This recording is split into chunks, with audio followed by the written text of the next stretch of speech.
Hello, I am the Wizard of Tales, and I'm here to guide you today.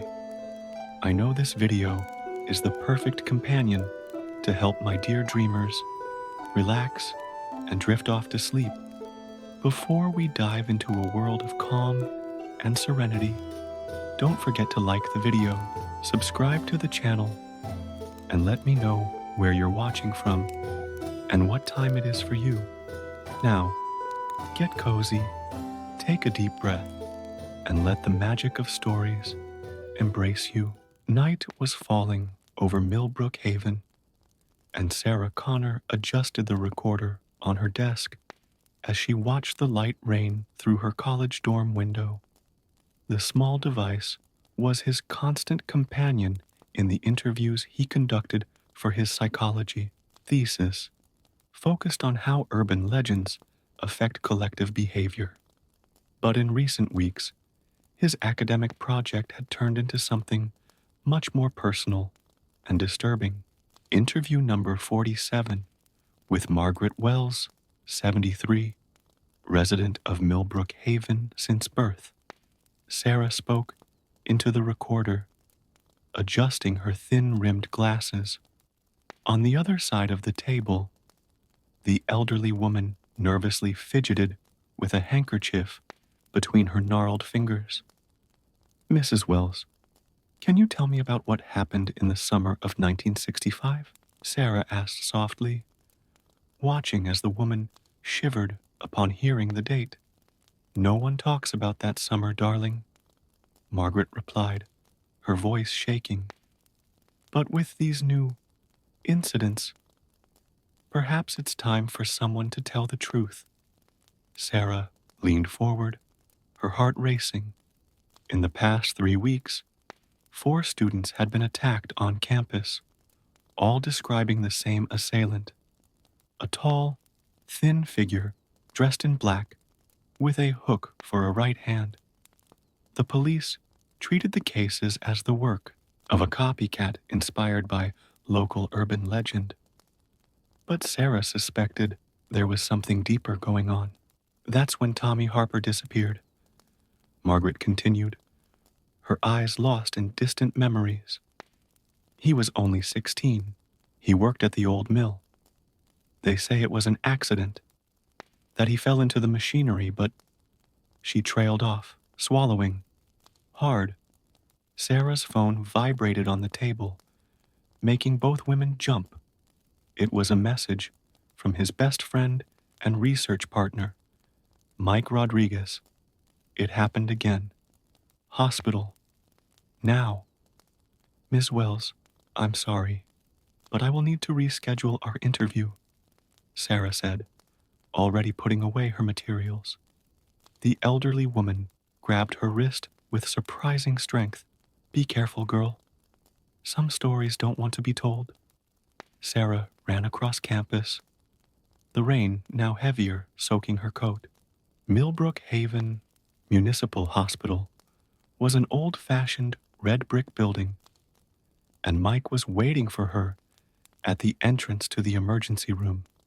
It's Jenny Martinez, second-year history student, he informed her as they walked down the white hallways. I was returning from the library when it was attacked near Miller Lake. How is she? Scared, but she's going to be okay. A few superficial cuts on her arm. Sarah, Mike trailed off, running a hand through his dark hair. She described exactly the same thing as the others. The hook, the laugh. In the hospital room, Jenny was sitting on the bed, hugging her knees. His brown eyes were wide, and a white bandage covered his right forearm. Hi, Jenny. Sarah approached slowly. I'm Sarah Connor, psychology major. Do you mind if we talk for a bit? Jenny nodded weakly. You're the one researching him, aren't you? The hook man? Yes. Can you tell me what happened? I was on the lighted path near the lake. I heard footsteps behind me, but when I looked, there was no one. Jenny trembled. Then I heard laughter, like metal scraping metal. When I turned around again, he was there, tall, thin, wearing a black overcoat. The hook glowed, even in the darkness. Sarah recorded everything, noticing the similarities with the other reports. Did he say something? Yes, Jenny whispered. He said, "You need to remember." Then he lunged at me. I managed to avoid it, but he grabbed my arm. I screamed and ran. When I looked back, he was gone. After a few more questions, Sarah and Mike left Jenny to rest and walked to the hospital cafeteria. While Mike fetched coffee, Sarah reviewed her notes. 5 attacks in 3 weeks, Mike said, returning with 2 steaming cups, all following the same pattern, all mentioning the same phrase. You need to remember. What's going on in this town, Sarah? Sarah took a sip of her coffee thoughtfully. Mrs. Wells was about to tell me something about 1965, a boy named Tommy Harper who disappeared at the mill. The abandoned mill? That creepy place on the edge of town? Yes, and each attack took place in places that existed in the 60s. The lake, the old cinema, the church. Sarah stopped, an idea taking shape. Mike, what if it's not a copycat? What if these attacks are connected to something that happened back then? Mike looked at her skeptically. You're not suggesting that Hookman is real, are you? Not exactly, Sarah replied, fiddling with her necklace, a gift from her late grandmother, who had also grown up in Millbrook Haven. But what if he's more than a legend? What if he's a manifestation of something this city is trying to forget? Thunder sounded in the distance, and the cafeteria lights flickered. Sarah looked out the window, watching the rain pelt the dark streets of Millbrook Haven. Somewhere out there, a shadowy figure with a hook for a hand was forcing the town to confront its past, and she needed to find out why. I need to get back to the dorm, Sarah said, standing up. I have to review the transcripts of the other interviews. Look for mentions of 1965 or the mill. You're not going to do this alone, Mike declared, following her. This story is getting more and more sinister. As they left the hospital, Sarah couldn't shake the feeling that she was being watched. In the dark parking lot, a metallic reflection caught his eye for an instant. But when he looked straight, there was nothing but shadows dancing in the streetlights. The mystery of the Hookman was just beginning, and Sarah had a feeling that uncovering the truth behind the legend might cost more than she was prepared to pay. The next morning, Sarah woke up to a pile of documents spread out on her bed. She and Mike had spent much of the morning reviewing previous interviews, looking for any mention of the summer of 1965 or the abandoned mill. His laptop was still open, displaying old scanned headlines from the local newspaper. Sarah, you need to see this, Mike said, walking into the room with 2 takeout coffees and a yellowed newspaper in his hands. He had spent the morning at the municipal library, looking through old files. I found 3 more disappearances in the summer of 1965, in addition to Tommy Harper. Sarah picked up the newspaper carefully, noting the faded headline, Mill Tragedy Haunts Millbrook Haven.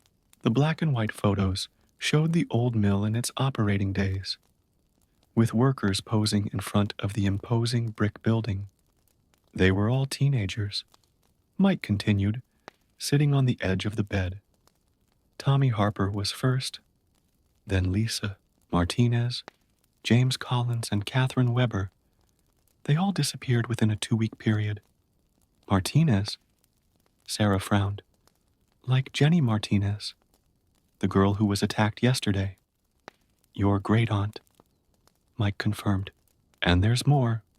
All the disappearances were officially registered as industrial accidents, but the bodies were never found. Sarah felt a shiver run down her spine. He took out his recorder and played part of the interview with Mrs. Wells. They say it was an accident, that he fell into the machines, but we need to visit the mill, Sarah decided, getting up and starting to dress. Are you sure? That place has been abandoned for decades. It must be dangerous. All the recent attacks have been at historic sites in the city, Sarah argued, pulling her hair into a ponytail. If there's a connection to 1965, the mill is the epicenter of it all. An hour later, they parked Mike's car in the dusty driveway of the abandoned mill. The building stood against the cloudy sky like a shadowy sentinel, its broken windows resembling empty eyes. Vegetation had taken over the outer walls, creating an even more ghostly appearance. Why hasn't anyone ever demolished this place? Mike asked as they walked towards the main entrance. Documentation issues, Sarah replied, consulting her notes. The ownership has been in dispute since the factory closed in 1966, shortly after the disappearances. The main door was locked with rusty chains, but they found a side entrance partially open. The inside of the mill was a labyrinth of shadows and silence. Beams of light streamed in through the broken windows, illuminating motes of dust that danced in the still air. Look at this. Mike pointed to a wall. Old graffiti covered the surface, but one stood out, the silhouette of a tall figure with a hook for a right hand. Sarah photographed the drawing with her cell phone. The date, 1965. They continued exploring the first floor, finding more evidence that the place had served as a hangout for teenagers over the decades. Empty bottles, old packaging, and more graffiti told the story of generations of young people who turned the abandoned mill into their forbidden playground. Sarah, here, Mike called from a side room. It was an old administrative office with rusty metal filing cabinets still on the walls. Employee records. While searching the drawers, Sarah found a folder marked Incidents 1965. Inside, there were reports about the disappearances, but something didn't add up.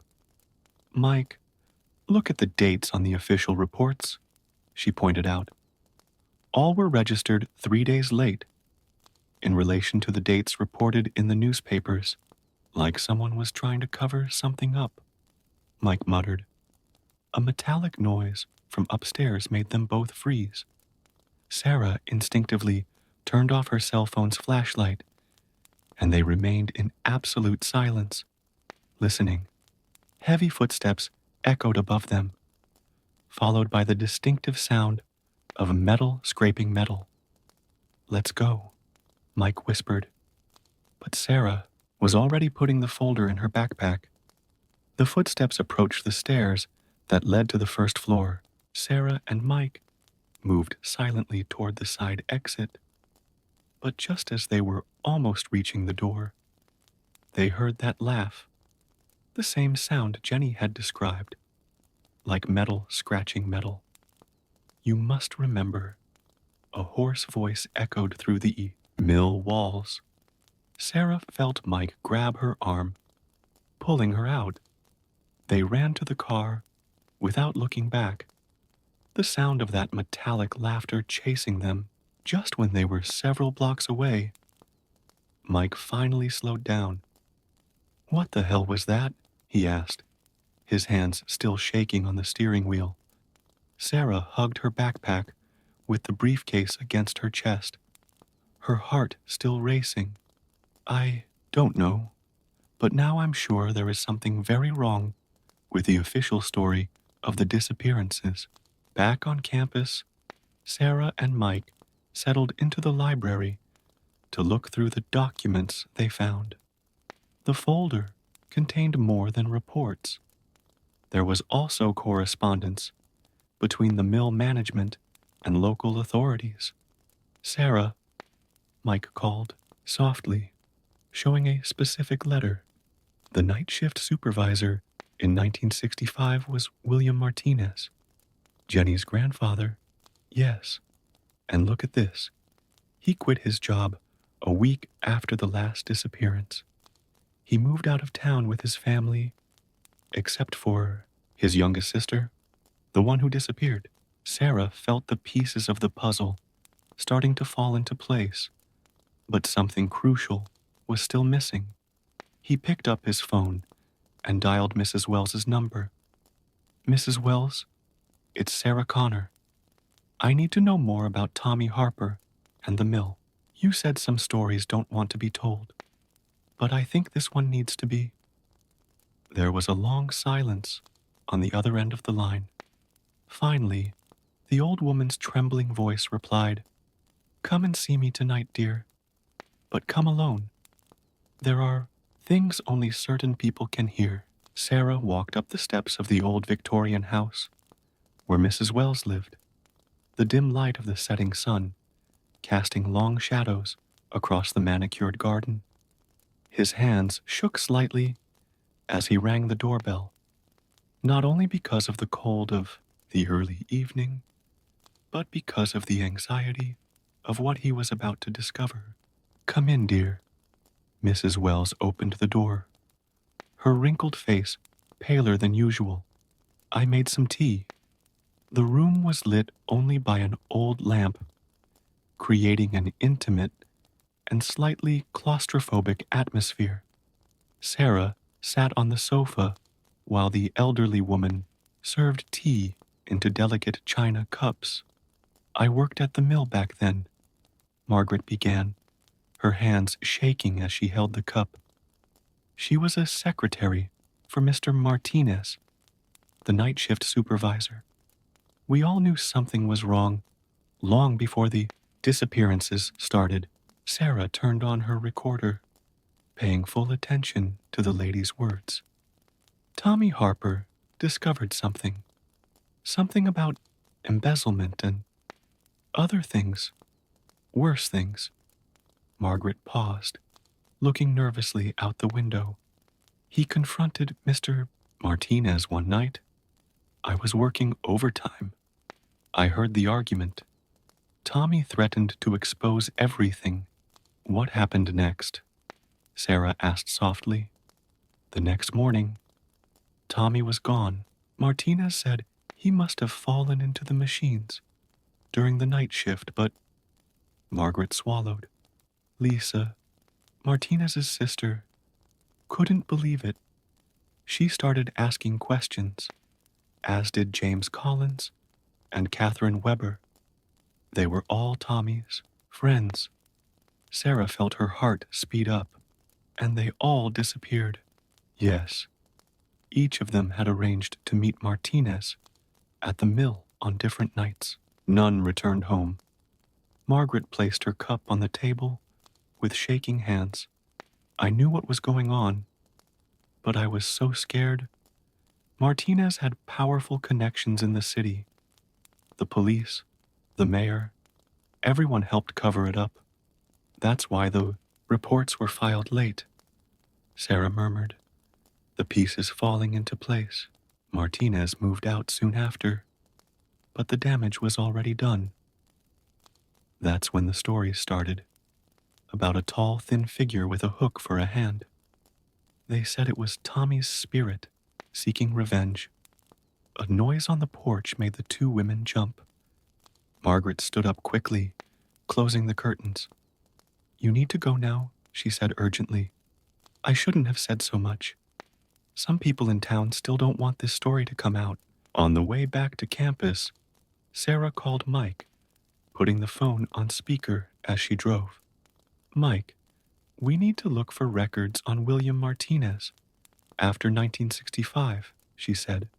Where did he go? What happened to him? Already on it, Mike replied. Sarah, you won't believe it. Martinez died 3 weeks ago, right when the attacks started. Sarah almost lost control of the car. What? I found his obituary. He was in a nursing home in Oregon. He died in his sleep, apparently of natural causes. Sarah parked in front of her dorm, her mind racing. Mike, everyone attacked has some connection to the 1965 victims. Jenny is Lisa Martinez's great niece. We need to check out the others. I already checked. Emily Parker, the first victim, is Catherine Weber's granddaughter. Marcus Thompson, James Collins' second cousin, and so on.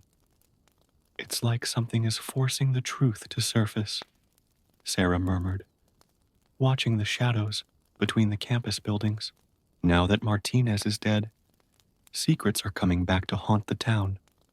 Sarah, Mike's voice turned serious. There's one more thing. Guess who was mayor in 1965?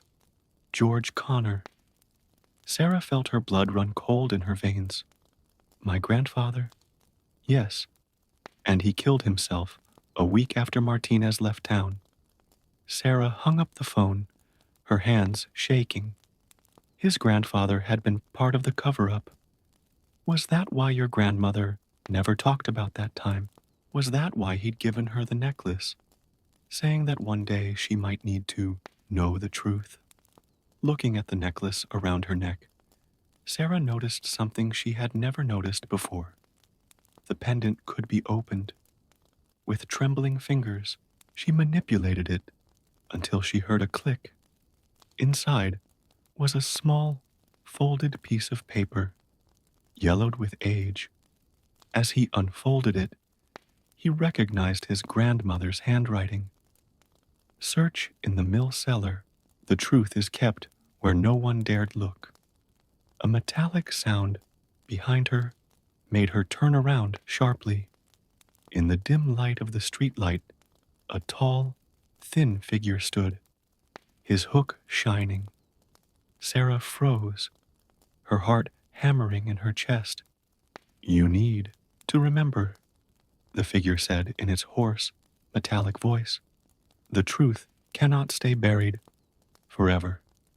Before Sarah could react, the figure disappeared into the shadows, leaving only the echo of its metallic laughter. Sarah ran into the dorm, locking the door behind her. Sitting on her bed, looking at her grandmother's note, Sarah knew what she needed to do.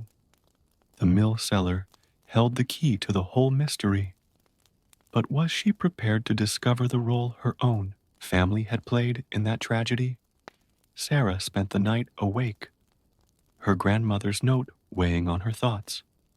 At 5 a.m, unable to bear the anxiety any longer, he called Mike. We need to go to the mill now, she said as soon as he answered.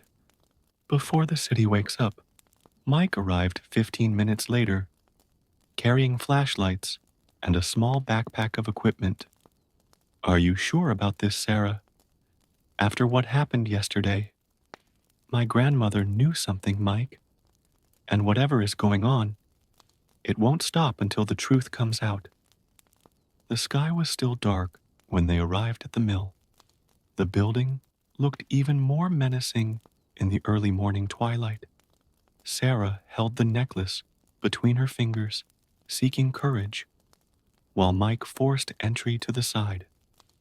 The entrance to the basement should be this way, Sarah whispered, shining her flashlight on the floor. They found a heavy metal door, partially hidden by rubble. Help me with this, Mike asked, and together they managed to clear away the debris and open the rusty door, which creaked in protest. A steep staircase descended into the darkness. The rising air was damp and carried a metallic odor that made Sarah's stomach turn. They descended slowly, each step groaning beneath their feet. The basement was a large space, divided into several smaller rooms. Piles of abandoned equipment and rotting boxes piled up in corners. Sarah noticed strange marks on the walls, deep scratches that looked like they had been made by something metallic. "Sarah, here," Mike called from one of the side rooms. It was a small office, more organized than the rest of the basement. A metal table dominated the space, and on the walls were paintings with old photos of the mill. Sarah began looking through the desk drawers, while Mike investigated a metal filing cabinet in the corner. The silence was oppressive, broken only by the sound of their breathing and the occasional creak from the building above. "I found something," Sarah said, pulling out a folder hidden under a false bottom in the bottom drawer. Inside were financial documents and photographs. "Oh my God," she murmured, her hands shaking as she examined the images. They were photos of the missing teenagers, Tommy, Lisa, James, and Catherine, clearly taken without them knowing. In some, they appeared talking to William Martinez. "There's more," Mike said, bringing up other documents from the archive, records of irregular payments, threatening letters. "It appears Martinez was involved in some type of extortion scheme, and my grandfather helped cover it up," Sarah added, finding George Connor's signature on several official documents. Oh, metallic noise above them made them both freeze. Heavy footsteps echoed across the basement ceiling, moving towards the stairs. "Quickly, get everything," Sarah whispered, stuffing the documents into her backpack. Mike turned off his flashlight, and they hid behind a pile of boxes. The footsteps descended the stairs slowly, deliberately. Sarah covered her mouth with her hand to silence her breathing. A dim light illuminated the basement, and through a crack between the boxes, she saw a familiar figure, Deputy Richard Martinez, grandson of William Martinez. "I know you're here," he called, his voice echoing off the damp walls. "My grandfather told me everything before he died. About Tommy, about the others, about how this city protected the guilty for decades." Sarah felt Mike squeeze her arm in warning, but she had already made her decision. He stood up slowly, coming out from behind the boxes. "Is that why you're doing this?" she asked. "The attacks, the hook, the whole act?" Martinez turned to her, the light of his flashlight revealing a sad smile. "It's not me, Sarah. I never was. I'm here for the same reason as you, looking for answers." "But the attacks?" "It started after my grandfather died. Yes. But think about it. How could I be in two places at once? I was in the hospital when Jenny was attacked. Remember?" A familiar sound, metal scraping metal, echoed through the basement. The temperature seemed to drop several degrees, and a cold fog began to form in the air. "He's here," Martinez whispered, backing toward the stairs. The figure emerged from the shadows as if he were part of them, tall, thin, the hook shining, even in the dim light. Sarah felt Mike beside her, both of them frozen as the hook man slowly advanced. "You found it," the metallic voice said. "Now everyone needs to know." "Tommy?" Sarah asked, her voice shaking. "And you?" The figure stopped, tilting its head slightly.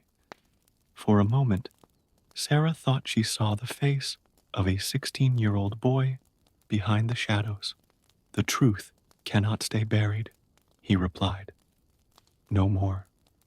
An icy wind swept through the basement, extinguishing all the lanterns. When they managed to relight them, the figure had disappeared. "We need to get these documents to the state police," Martinez said, breaking the tense silence. "Outside local jurisdiction, it's time for the truth to come out." Sarah nodded, clutching her backpack to her chest. The evidence contained there would not only prove the 1965 crimes, but also reveal everyone who helped cover them up, including his own grandfather. As they climbed the cellar stairs, the sun began to rise, its first lights penetrating through the broken windows of the mill. Sarah knew that the real story was just beginning, and that Millbrook Haven would never be the same after everyone knew what really happened that summer, long ago. The Hook Man had fulfilled his purpose, to force the city to remember, to face its demons. Now, it was up to them to ensure that justice, however late, was finally served. The next few days at Millbrook Haven were a whirlwind. State police arrived in full force, establishing a special task force to investigate documents found in the mill's basement. Sarah watched from her dorm window as police cars came and went across campus, bringing and taking deponents. Its discovery had opened a Pandora's box that the city had tried to keep closed for decades. Local newspapers, which had previously treated the Hookman attacks as a series of isolated incidents, now ran headlines about the 1965 scandal. The families of the original victims would finally have their answers, however painful. "The bodies have been found," Mike reported, entering Sarah's room with 2 coffees and the day's newspaper. "The police are excavating a remote area behind the mill. Apparently, there was a coded reference in your grandfather's notes." Sarah reached for the coffee, but couldn't drink it. The mention of his grandfather still stung. The documents revealed that George Connor had not only helped cover up the murders, but also received a significant portion of Martinez's extortion schemes. "How's your family dealing with all this?" Mike asked gently. "Mom barely talks to me," Sarah replied, playing with the necklace, now a bittersweet reminder of her grandmother. "I think she always suspected something, but chose not to know. It's easier to idealize the dead." A group of reporters were crossing the campus, probably on their way to another press conference. Deputy Martinez had become a central figure in the investigation, working tirelessly to expose the truth that his own grandfather had helped hide. "The seizures have stopped," Mike commented, sitting on the edge of the bed. "No sightings of Hookman since that night in the basement." Sarah nodded, remembering the shadowy figure and his metallic voice. Some in town said it was all an elaborate act, but she, Mike, and Deputy Martinez knew the truth. They had witnessed something that defied rational explanation. "I found this in the library archives," Mike continued, pulling an old photo from his folder. It showed a group of young people in front of the mill, all smiling. "It's 1965. Tommy Harper is in the center." Sarah examined the photo. Tommy was a handsome young man with a kind smile and discerning eyes. By his side were Lisa, James, and Catherine, all so young, so full of life, unaware that their quest for justice would lead to their deaths. They were just teenagers trying to do the right thing, Sarah murmured. Sarah's phone rang, startling them. It was Jennifer Martinez, the girl who had been attacked at the lake. "Sarah, you need to come to the hospital," Jenny said, her voice urgent. "My great-uncle woke up." William Martinez, the man at the center of the entire story, had fallen into a coma shortly after his apparent death in the Oregon nursing home. His body had been transferred to Millbrook Haven for investigation, and now, inexplicably, he had awakened. Sarah and Mike arrived at the hospital in record time. Martinez's room was guarded by police officers, but Deputy Richard allowed him entry.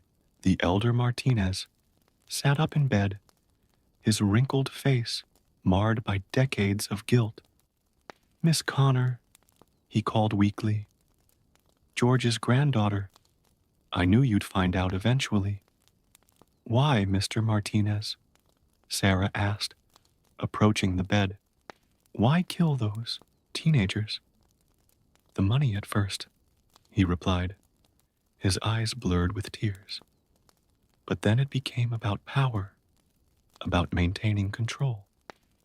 Tommy discovered our scheme in the ledgers. The others started asking questions." He coughed, a harsh, metallic sound. "Your grandfather said we needed to protect the city's reputation. One death turned into 2, then 3. What now?" Mike asked. "Why did you decide to wake up and tell the truth?" Martinez looked out the hospital window, where the sun was setting over Millbrook Haven. "He wouldn't let me rest. Every night in the asylum, I saw him. The hook, the laugh, even in death. Tommy wouldn't let me escape. I needed to go back, to confess." Sarah felt a familiar shiver through the window. For a moment, she thought she saw a tall figure watching from the parking lot. In the days that followed, William Martinez's confession triggered a series of arrests.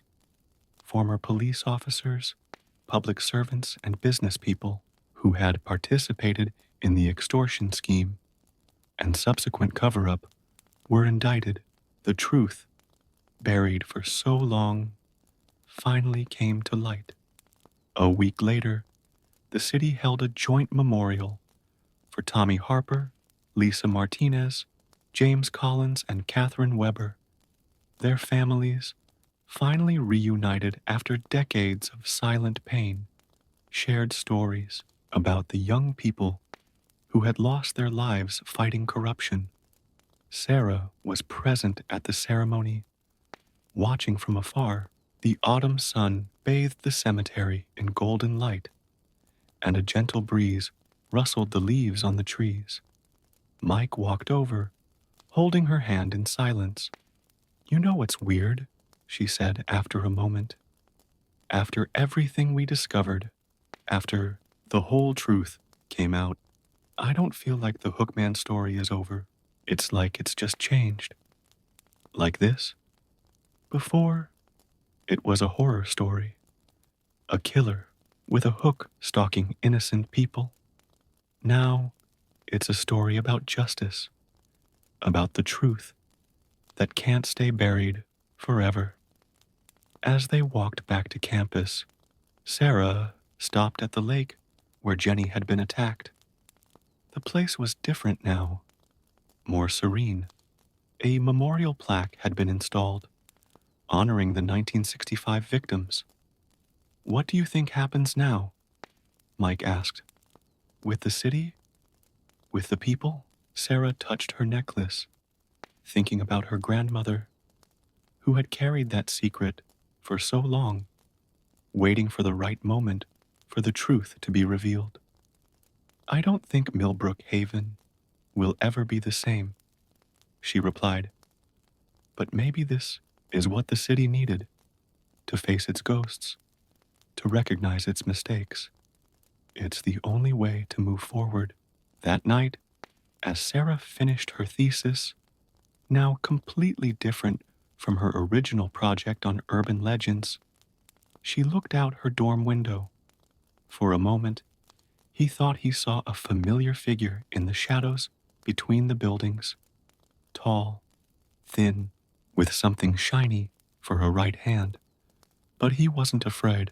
The figure waved briefly and disappeared, leaving only the whisper of the wind and the feeling that some stories, even the darkest ones, need to be told if peace is to finally be found. The Hook Man had served his purpose in Millbrook Haven. The truth was free, justice had been done, and the dead could finally rest. But his legend would endure, no longer as a tale of terror, but as a reminder that the darkest secrets cannot stay buried forever. In a distant kingdom where magic still danced freely among the ancient trees and wishes had the power to change destinies, lived a couple in a small house on the edge of the forest. Anna and Thomas, married for 10 years, shared a dream that seemed more and more distant to have a child. Every night, Anna watched the stars through the window of their modest kitchen, whispering silent prayers to the heavens, while Thomas worked tirelessly in their small garden, hoping that one day they would be able to share their fresh vegetables with a child of their own. The couple's house stood next to a high wall of old stones covered in ivy and moss. On the other side stood the legendary garden of the witch Gothel, a mysterious woman who was rarely seen by the villagers. Stories about her power and cruelty circulated like the wind through the narrow streets, but few could confirm their veracity, as those who dared to approach her lands were never seen again. One spring morning, when the first rays of sunlight were still struggling to break through the mist, Anna discovered that she was pregnant. The news spread through the village like pollen on the wind, bringing joy and celebration. Thomas, ecstatic, immediately began preparing the small room next to theirs, imagining the day they would rock their baby to sleep.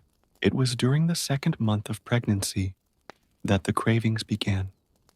These were no ordinary pregnant cravings. Anna developed an overwhelming obsession with the radishes that grew in Gothel's garden. She could see them from her window, their lush, green leaves swaying seductively in the breeze, their fat, juicy roots occasionally visible when the strongest wind stirred up the loose earth. "They're the most beautiful I've ever seen," whispered Anna, her hands pressed against the glass of the window, eyes fixed on the forbidden garden.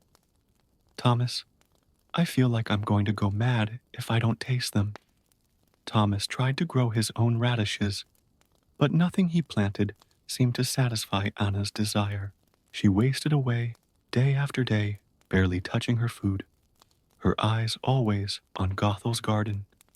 After weeks of watching his wife waste away, Thomas made a decision that would change their lives forever. One moonless night, when the shadows were thickest and the silence deepest, Thomas climbed over the wall.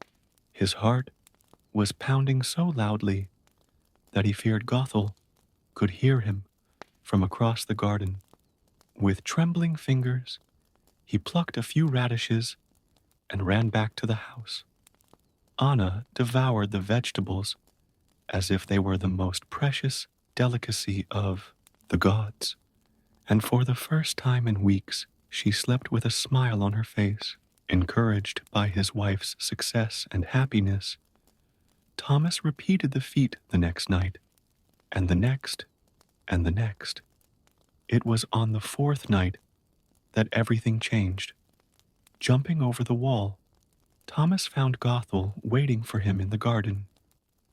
The mysterious witch was tall and imposing, her night-black hair contrasting with her moon-pale skin. Her eyes, green and penetrating, seemed to shine with a light of their own in the darkness. So, his voice was smooth as silk but sharp as a blade. "It is you who have been stealing my precious radishes." Thomas fell to his knees trembling. please forgive me. My wife is pregnant and has developed an uncontrollable craving for your radishes. She can't eat anything else she's wasting away." A sinister smile appeared on Gothel's lips. "Ah, a life growing up. What an interesting coincidence. I've wanted a child of my own for so long." His eyes flashed with a terrible idea. "Let's make a deal then. Your wife can have all the radishes she wants, but in return, when the child is born, it will be mine."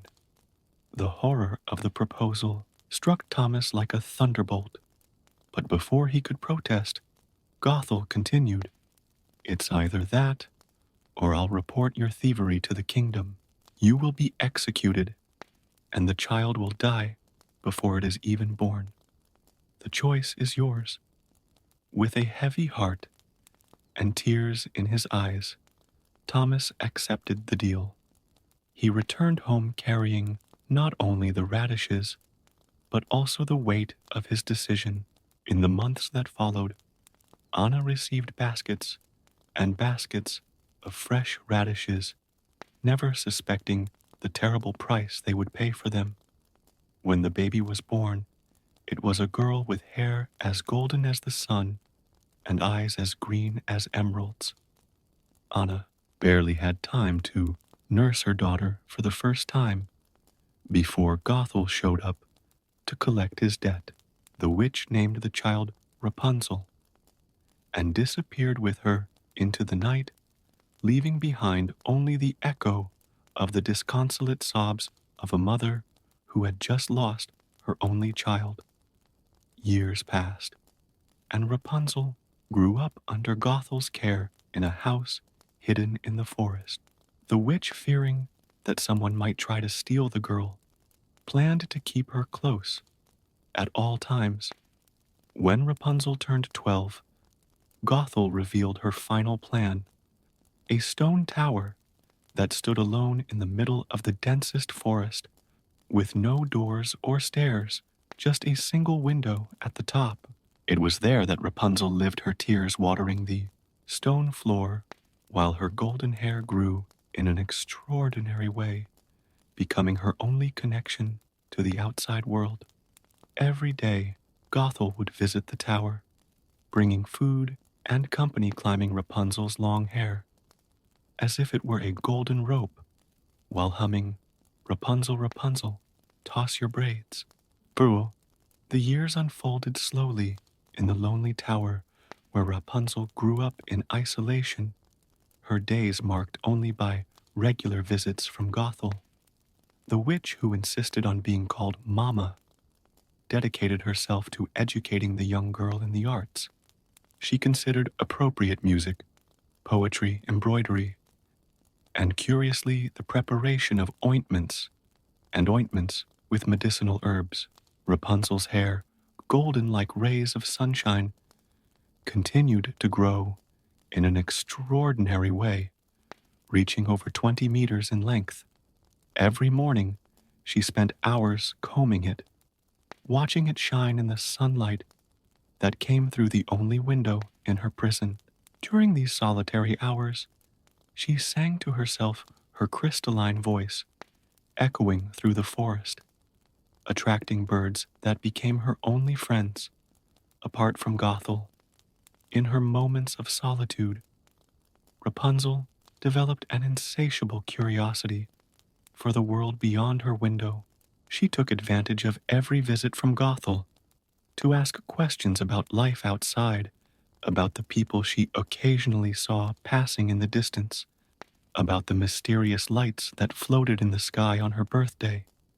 The witch, however, always responded with warnings about the dangers of the outside world.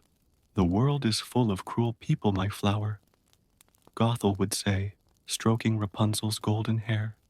"Here you are safe. Here no one can hurt you or steal your special gift." Rapunzel never fully understood what gift Gothel was referring to, but she did notice something different about her hair. When she sang an ancient melody that the witch had taught her, they gave off a soft, golden glow, and Gothel looked younger and more vigorous after brushing them. It was a mystery that the young girl kept in her heart, along with her dreams of freedom. To fill her days, Rapunzel developed various talents.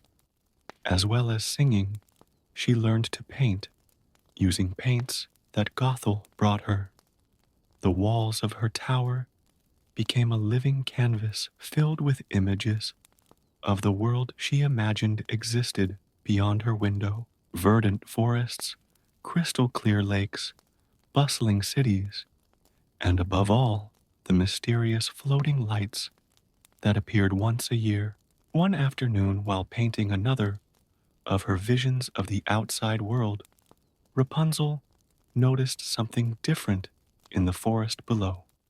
A group of travelers passed near the tower, their laughter and chatter reaching her like music.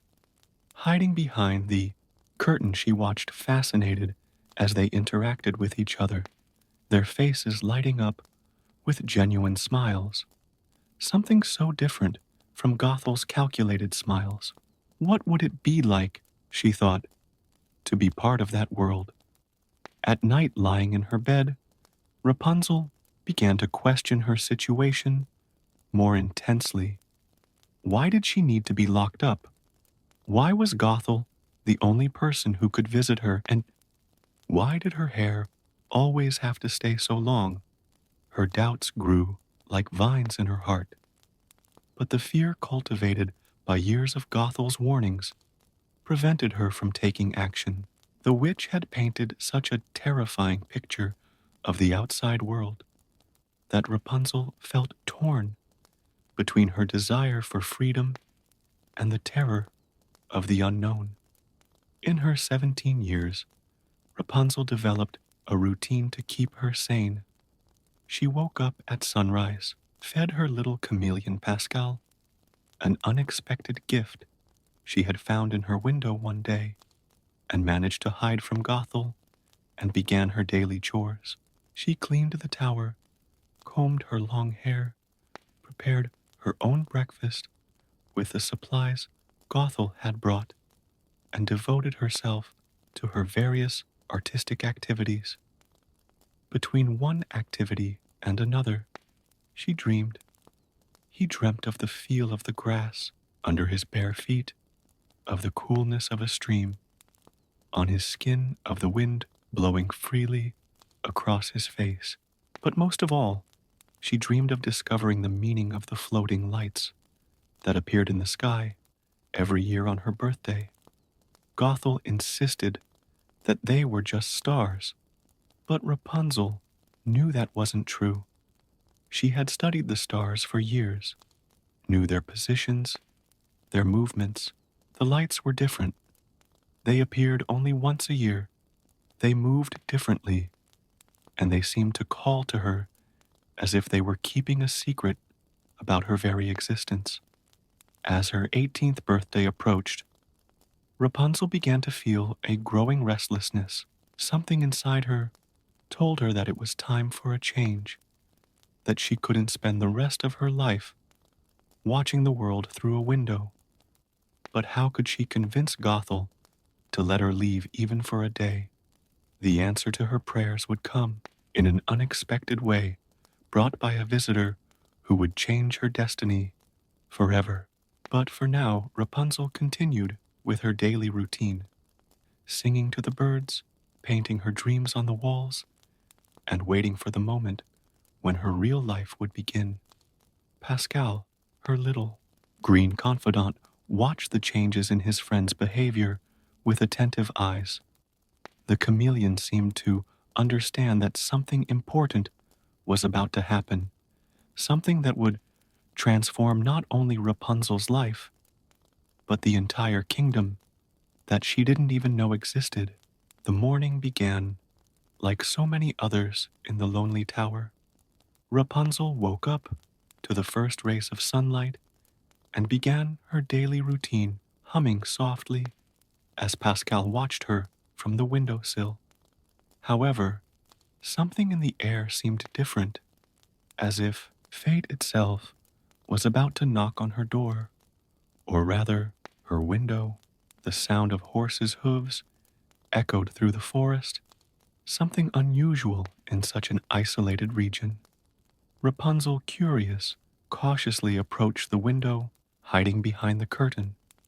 A young man on a magnificent white horse was galloping through the trees, apparently running away from something. His movements were agile and precise, but his expression showed concern. The rider, who Rapunzel would later discover was called Flynn Rider, seemed to be looking for a hiding place. His pursuers, royal guards on dark horses, were fast approaching.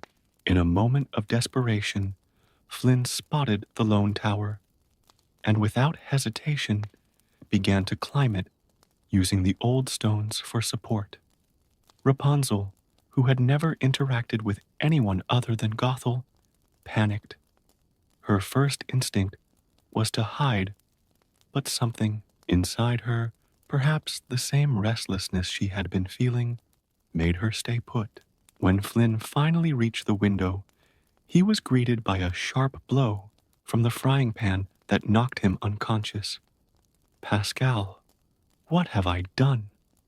whispered Rapunzel, looking alternately at her chameleon friend and the fainted stranger on the floor. The little reptile turned an alarmed shade of red, indicating his concern. Her heart racing, Rapunzel examined the unconscious visitor. She had never seen a man so closely before, and something about him intrigued her.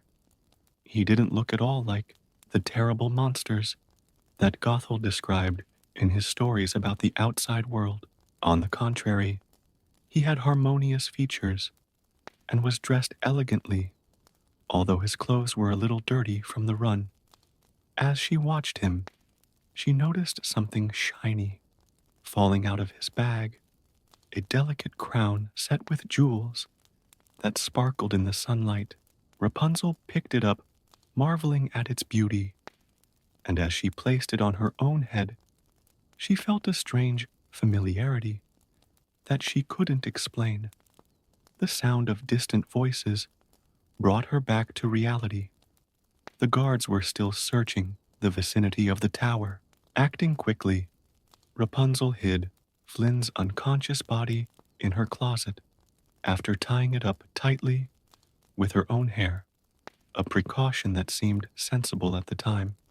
"Rapunzel, let me up my flower." Gothel's voice echoed from outside, making the young woman's heart leap. With frantic movements, she hid the crown in a ceramic vase and ran to the window. During Gothel's visit, Rapunzel could barely concentrate. Her mind was torn between the man hiding in her closet and the possibilities his presence represented. When she finally managed to get rid of Gothel, who left for a 3-day trip in search of rare herbs, Rapunzel turned her attention to her prisoner. Flynn woke up confused and frightened, especially when he realized that he was bound by impossibly long golden hair. His expression of astonishment on seeing Rapunzel for the first time was something she would never forget, a mixture of admiration and incredulity. "Where's the crown?" were his first words, revealing more about his character than he had intended. "It's hidden, where you'll never find it," Rapunzel replied with more confidence than she really felt. Then, mustering all her courage, she made a proposal that would change their lives forever. "I want to make a deal with you, Flynn Rider." The thief raised an eyebrow, puzzled. "How do you know my name?" "I heard the guards shouting. Listen, I want you to take me to see the floating lights that appear in the sky on my birthday. In return, I'll give you back your crown." Flynn tried to argue, to explain that they were the lanterns of the royal festival, not mysterious lights, but Rapunzel was determined. After much negotiation, threats with the frying pan, and a few demonstrations of the magical power of her hair, which she accidentally revealed by healing a cut on Flynn's hand, they reached an agreement. The prospect of finally realizing her dream made Rapunzel's heart beat faster. As she prepared a small bag with the essentials for the journey, she chatted excitedly with Pascal about her first adventure. Just imagine, Pascal, I'm finally going to find out what those lights are. And who knows? She hesitated, looking at her reflection in the mirror, the memory of the crown on her head still vivid in her mind. Maybe I'll find out more about myself. Flynn watched her animation with a mixture of amusement and curiosity. There was something special about that girl, with the magical hair, something that went beyond her beauty or her extraordinary powers. She had an innocence and enthusiasm for life that he had long since lost in his adventures as a thief. The moment Rapunzel finally put her bare feet on the grass for the first time, the world seemed to stop. The sensations were overwhelming: the smell of the damp earth, the soft texture under her feet, the breeze caressing her face. She alternated between giggles of pure joy and moments of deep regret, questioning her decision to leave the safety of her tower. Flynn, observing her reactions, began to feel something change inside him. The mission that had initially been just a means of recovering the stolen crown was beginning to turn into something more meaningful. There was something about the way Rapunzel saw the world with such new and amazed eyes that made him question his own life choices. As they walked away from the tower, neither of them realized they were being watched. Between the shadows of the trees, a pair of eyes followed their every move, and a plan began to form in the depths of a vengeful mind. Rapunzel's adventure was just beginning, and it would be far more dangerous than she could have imagined. The journey through the forest proved to be a life-changing experience for Rapunzel. Each new discovery provoked reactions of pure enchantment, from the sweet taste of wild fruit to the reflection of the sun in the crystal clear waters of a stream. Flynn, for his part, found himself increasingly fascinated by the way his traveling companion saw the world through such pure and amazed eyes. During a rest stop, sitting by a small lake, Rapunzel decided to share more about her life in the tower. You know, Flynn Gothel always told me that the outside world was dangerous and cruel, but so far I've only found beauty and kindness, she commented while absent-mindedly playing with a wildflower. Flynn felt a pang of guilt when he heard those words. After all, he was a thief, precisely the kind of person Gothel had warned Rapunzel about. Yet something was changing inside him. Every genuine smile from Rapunzel, every moment of shared discovery, caused his old values to begin to dissolve. It's not all that simple, Rapunzel, he replied, choosing his words carefully. The world has its real dangers, but it also has its magic. I think the key is to learn how to navigate between the two. As they talked, Pascal, the ever-attentive chameleon, noticed suspicious movements among the trees. The little reptile quickly changed to an alert orange hue, drawing Rapunzel's attention. Not far away, the royal guards were still searching for Flynn and the stolen crown. With agility acquired from years of escapes, Flynn guided Rapunzel along an alternative path, their hands naturally intertwined as they ran between the trees. Rapunzel's long golden hair, while making escape difficult, proved useful at various times, serving as a rope to cross ravines or as improvised camouflage. Afternoon was beginning to fall when they reached a small tavern on the edge of the forest. The Naughty Duckling. Flynn hesitated for a moment, knowing the reputation of the place well, but they didn't have many options for shelter. To his surprise, what began as a potentially dangerous situation turned into one of the most memorable experiences of the trip. The tavern goers, despite their rough appearance, were completely captivated by Rapunzel's sincerity and enthusiasm. Before long, muscular thugs were singing about their secret dreams of becoming pianists, dressmakers, and collectors of ceramic unicorns. The young woman discovered that appearances really could be deceiving, and that there was goodness in the most unlikely places. During the evening in the tavern, Flynn watched Rapunzel with a new eye. He saw how she could see the best in people, how her presence brightened up the gloomiest of surroundings. For the first time in a long time, he began to question his own life choices and the path he had taken so far.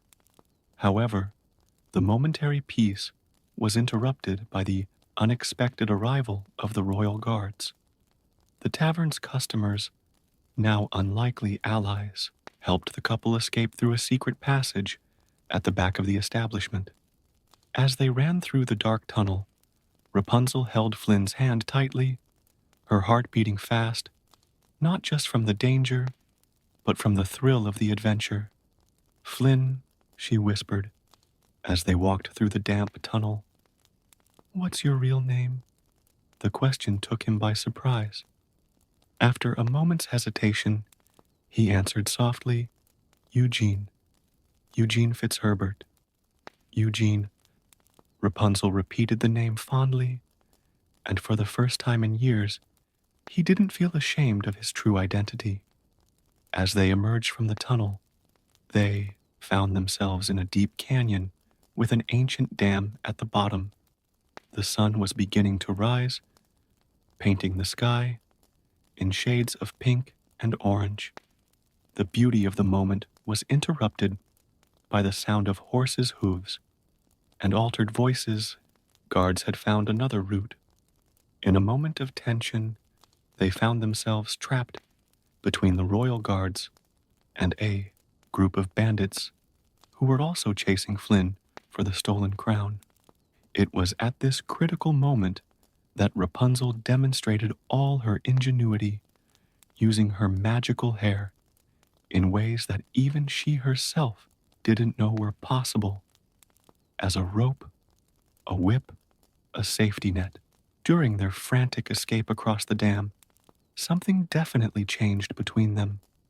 When Flynn chose to save Rapunzel, rather than retrieve the crown that had fallen, they both realized that their hearts had found something more valuable than any royal treasure.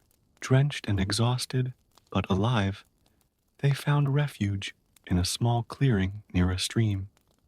As they dried their clothes by a makeshift fire, a new intimacy grew between them. Rapunzel shared more about her life in the tower, her moments of solitude, and her dreams of freedom. Eugene, for his part, shared stories of his childhood in the orphanage and how he became Flynn Rider. What neither of them knew was that not far away, Gothel had discovered Rapunzel's escape. The witch, consumed by rage and the fear of losing her, source of eternal youth, was plotting a sinister plan to recover her precious flower. The shadows of the coming night held secrets that would soon change the fate of everyone involved in this story. As the stars began to dot the night sky, Eugene and Rapunzel sat by the fire, their hands occasionally touching their hearts, beating to a new rhythm. Pascal watched everything with his attentive eyes, changing to a rosy hue that reflected the romantic moment unfolding before him. Dawn brought with it the promise of the big day. Finally, Rapunzel would see the floating lights she had dreamed of. Eugene noticed how she could barely contain her excitement as they approached the city.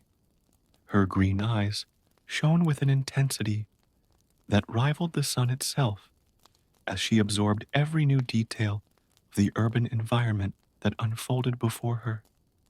The city was celebrating its annual Lantern Festival in memory of the lost princess. Colorful banners decorated the cobbled streets, musicians played on every corner, and children danced to the sound of joyful melodies. Rapunzel, completely enchanted, dragged Eugene from stall to stall, trying sweets, admiring handicrafts, and taking part in folk dances. During a dance in the main square, Eugene couldn't take his eyes off her. Her golden hair now expertly braided with colorful flowers by a group of local girls shone in the sunlight. Her smile lit up the whole room, and her joy was contagious. It was at that moment that Eugene realized he was hopelessly in love. Meanwhile, in the shadows of the alleyways, Gothel watched her flower with a mixture of anger and determination. The witch had arrived in the city following the clues left by the pair and was now planning her next move. She noticed how Rapunzel looked at Eugene, recognizing the nascent love in his eyes, a love that threatened to destroy everything Gothel had built over the years. As the day progressed, Eugene surprised Rapunzel with a small boat. To get the best view of the lanterns, he explained, helping her aboard. The sun was beginning to set, painting the sky in shades of orange and pink as they rowed out into the middle of the lake that surrounded the castle. Eugene, Rapunzel whispered, her fingers playing nervously with a lock of hair. What if it's not everything I dreamed? What if it's exactly as I dreamed? What do I do then? He held her hands gently, his eyes meeting hers. Then you find a new dream, he replied with a gentle smile. The moment was interrupted by the first glow in the sky. The first lantern, released from the castle by the king and queen, rose alone in the night. Soon thousands of other lanterns began to float around the city, creating a spectacle of light that reflected off the calm waters of the lake. Rapunzel was amazed, her eyes reflecting the golden glow of the lanterns. Eugene had prepared 2 lanterns for them, and together they released them into the sky, watching them dance among the others. The moment was magical, intimate, perfect. It was then that Eugene made a decision that would change everything. He took the crown out of his bag and presented it to Rapunzel. I don't want it anymore, he said softly. I've found something more valuable. Before Rapunzel could reply, a strange light on the shore of the lake caught her eye. There were 2 lanterns, positioned in a way that she recognized immediately. It was a sign from Gothel, one she had known since she was a child. Fear gripped her heart. Eugene, I need to check something, she said, her voice trembling slightly. I promise I'll be back soon. Eugene agreed to wait for her, not suspecting that this moment would mark a dramatic turning point in their lives. Rapunzel found Gothel waiting in the shadows, but the conversation that followed was not at all what she had expected. He's only interested in the crown, my flower, Gothel declared with false concern. Watch. Rapunzel watched in horror as 2 men appeared on the boat where Eugene was. From his position, it looked as if he was handing over the crown, voluntarily leaving with them. In fact, Eugene was being attacked, but the distance and darkness masked the truth.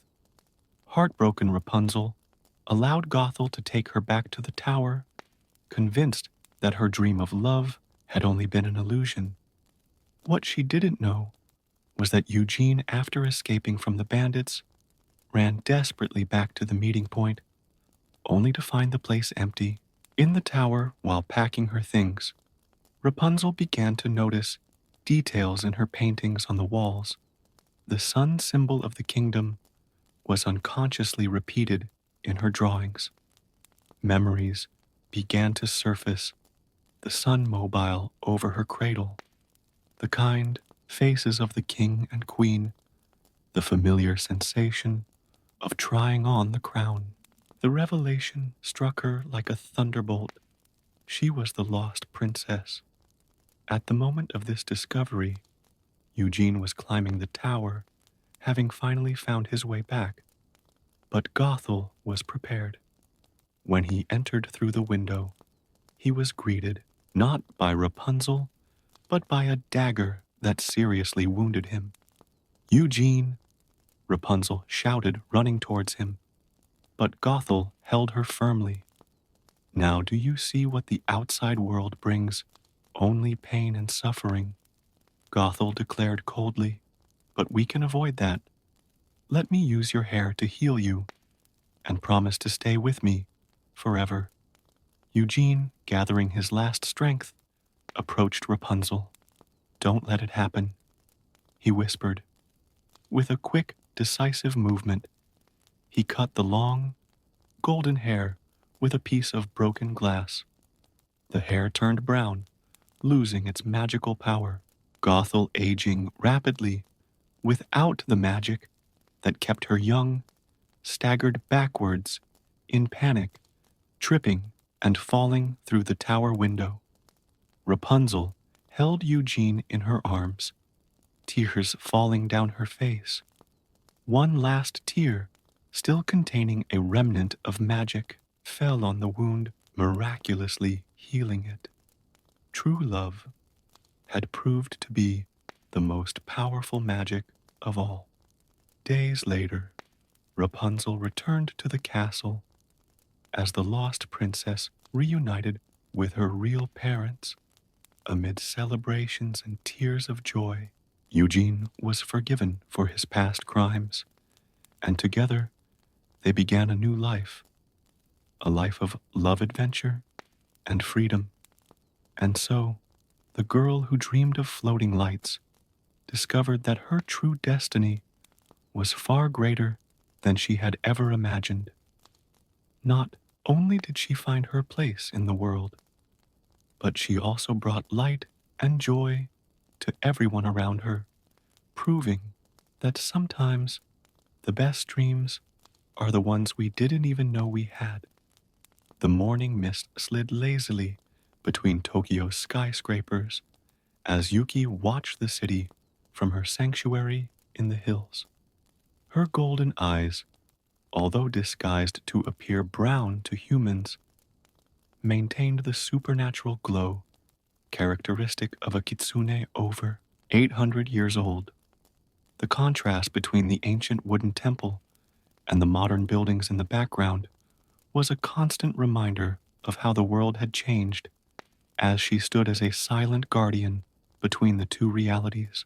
Her delicate fingers instinctively caressed the empty space on her neck, where until the previous night the Magatama rested, an ancient comma-shaped jewel that contained a significant part of her powers. The robbery still seemed unreal, like a nightmare she couldn't wake up from.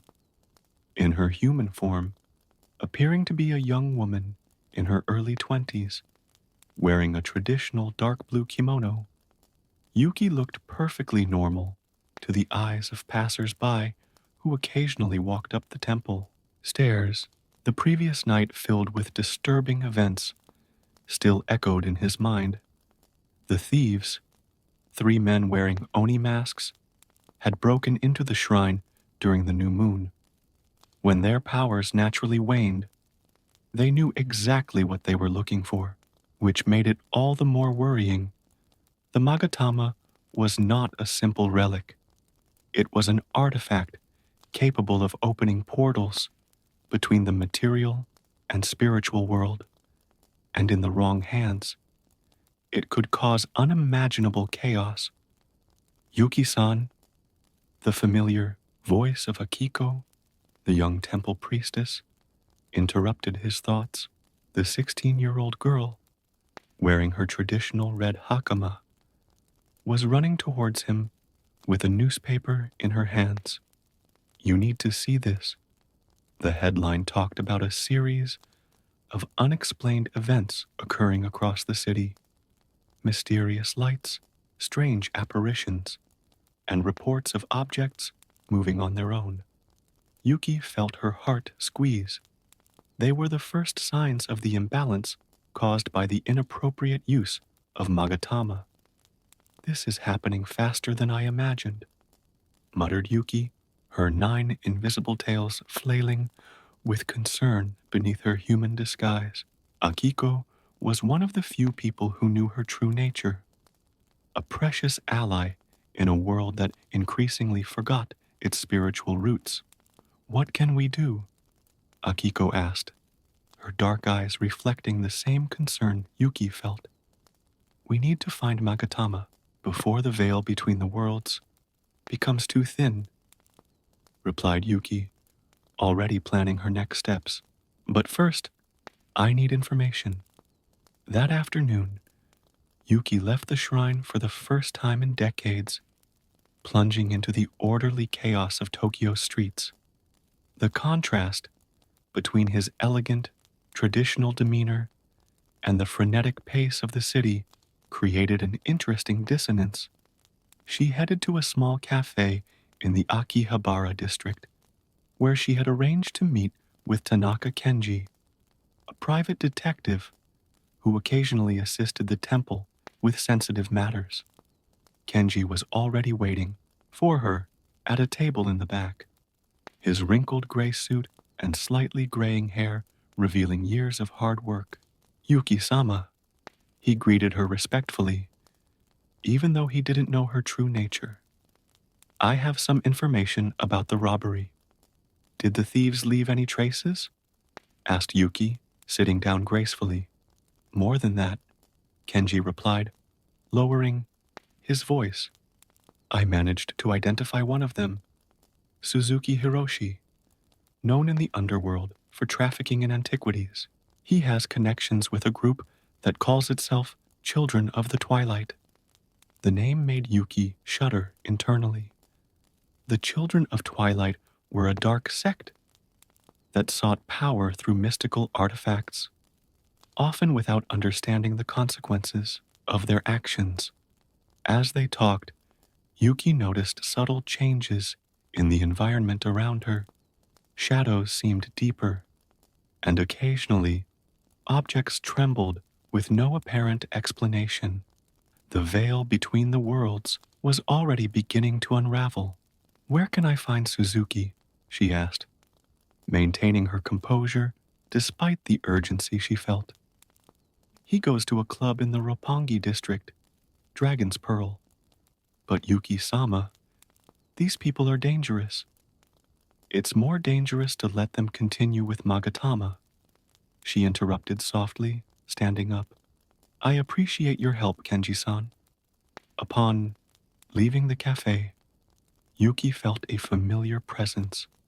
On the opposite sidewalk, a black cat watched her, with golden eyes identical to hers.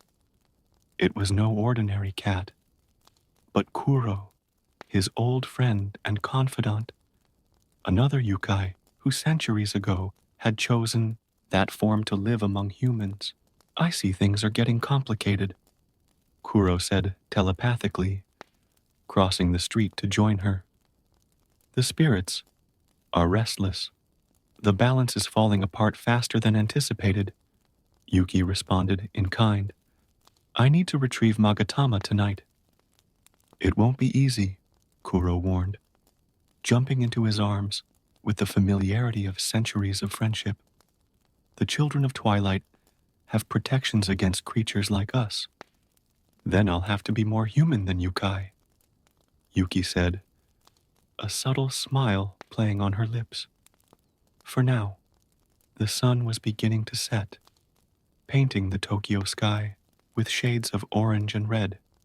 Yuki knew she only had a few hours before the children of Twilight would attempt to use the Magatama again, possibly causing irreparable damage to the tenuous barrier between the worlds. With Kuro in her arms and the knowledge of Suzuki's whereabouts, she began to lay out her plan for the coming night. The city's neon lights began to come on, creating a surreal contrast with the increasingly restless shadows that danced on the walls. Somewhere in the city, the Magatama pulsed with ancient power, calling to its true guardian. Yuki could feel his call, like a distant echo in his immortal soul. The night promised to be long, and she knew she would need all her cunning and power to face what was coming. Night was falling over Tokyo when Yuki, still with Kuro in her arms, headed towards the Roppongi district. The flashing lights of nightlife establishments reflected on their faces, creating dancing shadows that seemed to have a life of their own. The Dragon's Pearl wasn't hard to find. Its ostentatious facade, with a red neon dragon snaking across the wall, stood out even in that jungle of lights and sounds. "Be careful," Kuro warned, leaping from his arms to a nearby mailbox. "I can feel spiritual barriers around the place." Yuki nodded discreetly, adjusting her kimono. She had chosen to keep her traditional attire, a choice that, although it might seem inappropriate for a modern nightclub, would serve her purposes perfectly. Her exotic appearance would attract exactly the kind of attention she needed. Upon entering the club, she was immediately enveloped by heavy electronic music and strobe lights.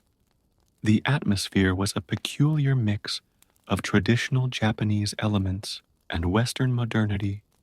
Dragons carved on the walls contrasted with LED screens, while waitresses in stylized kimonos served drinks in fluorescent glasses. His keen kitsune senses, even partially suppressed by the spiritual barriers, immediately detected Suzuki Hiroshi's presence. He was sitting in an elevated VIP area, surrounded by security guards in black suits. Even from a distance, Yuki could feel a faint echo of the Magatama. He didn't have the artifact, but his body still carried traces of the mystical energy. Approaching the bar, Yuki ordered a traditional sake, her deliberately graceful movements attracting curious glances. It didn't take long for one of Suzuki's security guards to approach. "Suzuki-san would like to invite you to join him," the man said, his rigid posture revealing military training. Yuki slightly tilted her head in agreement, following the security guard to the VIP area. Suzuki was exactly as Kenji had described him, a middle-aged man with neatly trimmed gray hair and an impeccable Italian suit. His eyes, however, had a disturbing gleam of fanaticism. Such a traditional view in such a modern place, Suzuki commented, gesturing for her to sit down. "It's not every day that we see a young woman wearing kimono so naturally. Some traditions deserve to be preserved," Yuki replied softly, studying the man as she sat down, especially when they carry deeper meanings.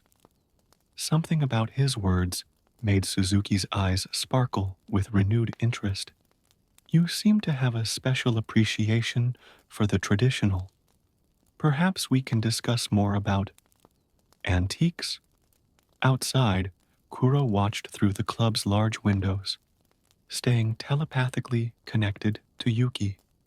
He noticed suspicious movements, more members of the Children of the Twilight arriving discreetly, some carrying briefcases that probably contained ritual equipment.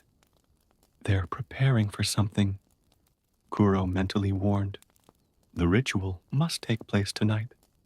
Yuki maintained her serene expression as she talked to Suzuki, gradually turning the conversation towards mystical subjects. The man, stimulated by the sag and his apparent harmony with the topic, began to covertly boast. There are forces beyond modern understanding, he said, leaning forward. Powers that science cannot explain. Our organization, we understand these forces, like the power to connect worlds, Yuki suggested, carefully observing his reaction. Suzuki hesitated for a moment, his eyes narrowing slightly. You seem to know more than you let on, Miss Yuki, she replied, allowing a faint smile to play on her lips. And yes, I know about many things, including certain artifacts that should not be disturbed. The atmosphere changed instantly. The security guards took a step closer, and Suzuki lost his friendly expression. Who exactly are you? At that moment, the club's lights flickered violently, and an unearthly wind blew through the room, despite all the windows being closed. Glasses shook on the tables, and some customers looked around in confusion. It's starting, Suzuki muttered, checking his watch. He gestured to his security guards. Take her away. We need to prepare for the ritual. Before the security guards could touch her, Yuki stood up gracefully. You have no idea what you're about to unleash, she warned, her voice carrying an otherworldly weight that made Suzuki flinch instinctively. The chaos in the club increased. The lights were now flickering frantically, and impossible shadows danced across the walls. Patrons began to hurriedly leave the premises as more members of the Children of the Twilight emerged from the shadows, some carrying mystical symbols and amulets. Yuki! Kuro's mental voice sounded urgent. They're moving Magatama. I can feel its energy moving towards the back of the club. Yuki needed to act quickly, but she was surrounded by security guards. Her human disguise was about to be put to the test, and she knew her options were running out. Magatama's power grew with each passing moment, threatening to tear the veil between the worlds. The night was just beginning, and the real battle for balance between the worlds was about to unfold in the dark alleys of Tokyo. In a fluid movement, Yuki let her supernatural energy flow subtly, just enough to create a momentary distraction. The club's lights flickered brighter, and she took advantage of the confusion to slip between the bouncers like a shadow. His years of experience allowed him to manipulate human perception without completely revealing their true nature. Don't let her escape, shouted Suzuki, his voice partially drowned out by the loud music and increasing chaos. The bouncers moved awkwardly in the intermittent darkness as Yuki made her way to the back of the club. Kuro continued to guide her, telepathically, to the right through the service door. They are taking the Magatama to a basement. The black cat had infiltrated the building through a side window, remaining in the shadows to observe the movements of the cultists. The service corridor was narrow and poorly lit, with exposed pipes on the ceiling and boxes stacked on the sides. Yuki could feel the Magatama's energy growing stronger, pulsing like a distant heart. But there was something else, an unnatural buzzing that made his yokai senses tingle uncomfortably. They have established a circle of protection, Kuro warned. It's interfering with our abilities. Voices echoed ahead, accompanied by the sound of ritual chants in an ancient language that Yuki recognized as a corrupted dialect of archaic Japanese. The children of Twilight were attempting to channel the Magatama's power through improvised rituals, a dangerous mix of fragmented knowledge and unbridled ambition. As she turned a corner, Yuki came across a surreal scene. In a large area of the basement, about a dozen people wearing black cloaks formed a circle. In the center, on a makeshift pedestal, the Magatama glowed with an unnatural greenish light. Mystical symbols had been painted on the concrete floor, forming a complex mandala that gave off a faint glow. "Ah, our special guest has arrived," announced Suzuki, who had arrived through another access. He now wore a robe ornamented with golden symbols. "You have shown such interest in our acquisition. Why don't you join us to witness the awakening? You do not understand what you are summoning," Yuki warned, her voice calm but firm. "The Magatama is not a tool to satisfy human ambitions. It is a seal, an anchor between worlds." "On the contrary," Suzuki replied, a disturbing smile on his face, "we completely understand. For centuries, the secrets of the spiritual world have been monopolized by guardians who consider themselves superior. It is time for humanity to reclaim its right to supernatural power." The chant increased in intensity, and the Magatama began to pulse more quickly. Yuki could feel the fabric of reality distorting around her. On the basement walls, shadows began to take on shapes of their own, and spectral voices whispered in languages long forgotten. "Kuro," Yuki called mentally, "I need you to cause a distraction, something that will break their concentration without revealing our nature." The black cat, which had positioned itself on the ceiling beams, understood immediately. With a precise movement, he knocked over a set of stacked boxes, creating a crash that made some of the cultists lose track of their chant. In that moment of hesitation, Yuki acted. Years of existence taught him that sometimes the simplest solution was the most effective. She simply ran towards the pedestal, her superhuman speed partially masked by the confusion of the moment. "Stop her," shouted Suzuki. But it was too late. Yuki grabbed the Magatama, feeling its familiar power flow through her being. However, something was wrong. The ritual, although incomplete, had temporarily altered the nature of the artifact.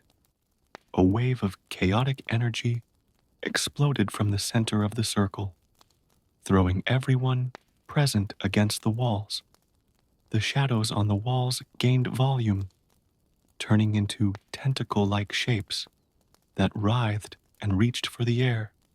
The veil between the worlds, already weakened, began to visibly tear, creating luminous cracks in the air itself. "What did you do?" muttered Yuki, realizing that the situation was even more serious than he imagined. The Magatama in his hands pulsed erratically, like a heart in arrhythmia. Suzuki stood up, blood dripping from a cut on his forehead, but his eyes glowed with intensified fanaticism. "It's happening. The portal is opening." The luminous cracks began to expand, and through them, Yuki could see glimpses of the spiritual world. But it was not the serene, mystical realm she knew. It was a distorted version, corrupted by inappropriate ritual and human ambition. "Yuki!" Kuro's voice sounded urgent in his mind. "The building won't hold much longer. The structure is being affected by spiritual energy." As if to confirm his words, cracks began to form on the basement walls and ceiling. The members of the Children of Twilight finally realizing the real danger of the situation, began to flee in panic. Yuki knew he needed to act quickly, but he also knew that simply running away with Magatama wouldn't be enough. The ritual had created an imbalance that needed to be corrected, or the consequences would spread throughout Tokyo. With the Magatama in her hands and chaos unfolding around her, Yuki began to recite an ancient incantation, her voice rising above the sounds of the deteriorating building and the screams of the fleeing cultists. It was a risk to reveal his powers so openly, but the situation left him no choice. The real challenge was just beginning, and Yuki knew that the next few hours would be crucial, not only for her, but for the balance between the material and spiritual worlds. The Magatama's power needed to be stabilized, and the rifts between the worlds sealed, all while the building literally crumbled around him. Yuki's incantation echoed through the basement as her supernatural energy visibly grew around her. His human disguise began to weaken, momentarily revealing golden reflections in his hair and a supernatural glow in his eyes. The Magatama responded to his touch, its greenish light pulsing in sync with the ancient words. Suzuki, still present despite the chaos, watched the transformation with fascination. You're not human," she exclaimed, her wide eyes mixing fear and greed. "I never was," Yuki replied, her voice carrying otherworldly echoes. "And that's why I understand the danger you have unleashed." The dimensional rifts continued to expand, and through them, dark creatures began to manifest. Lesser yokai and restless spirits, drawn to the rupture in the fabric of reality. Kuro jumped between the ceiling beams, using his own energy to fend off the most aggressive entities. "We need more power to seal the cracks," warned Kuro, narrowly avoiding a shadowy tentacle that emerged from the wall. Yuki knew he was right. Magatama alone, in its current state, would not be enough. She needed an anchor point, something that would connect the material world to the spiritual world in a natural way. His thoughts flew to the sanctuary, where Akiko was probably still awake, worried. "Akiko," Yuki whispered, establishing a mental connection across the distance. "I need you to prepare the main altar. I'll try to channel the energy there." The young priestess's response came immediately. "It's already done, Yuki-san." I sensed the disturbance and began preparations. With a plan forming in her mind, Yuki started to move towards the exit, but Suzuki blocked her way. He had drawn a ritual dagger, its blade covered with ancient inscriptions. "You can't just take the Magatama," he shouted, the blade shaking in his hands. "We worked for years to find him, and in one night, they almost destroyed the balance of centuries," Yuki retorted, her patience wearing thin. With a fluid gesture, she released a wave of energy that threw Suzuki against a pile of boxes. The entire building shook, and pieces of the ceiling began to collapse. The dimensional rifts now extended all the way to the upper floor, and screams could be heard coming from the club. The music had stopped, replaced by the sound of panic and chaos. "Yuki!" Kuro called urgently. "By the back. There's a shorter way to the sanctuary." Following her companion's guidance, Yuki ran through the now partially collapsed service corridors. The Magatama in his hands pulsed stronger and stronger, reacting to the proximity of the dimensional rifts. Each pulse sent out waves of energy, that made the walls shake. Emerging into an alley, Yuki came across a transformed Tokyo. Rifts had spread throughout the city, creating distortions in reality. Cars stopped abruptly when their drivers saw impossible creatures crossing the streets.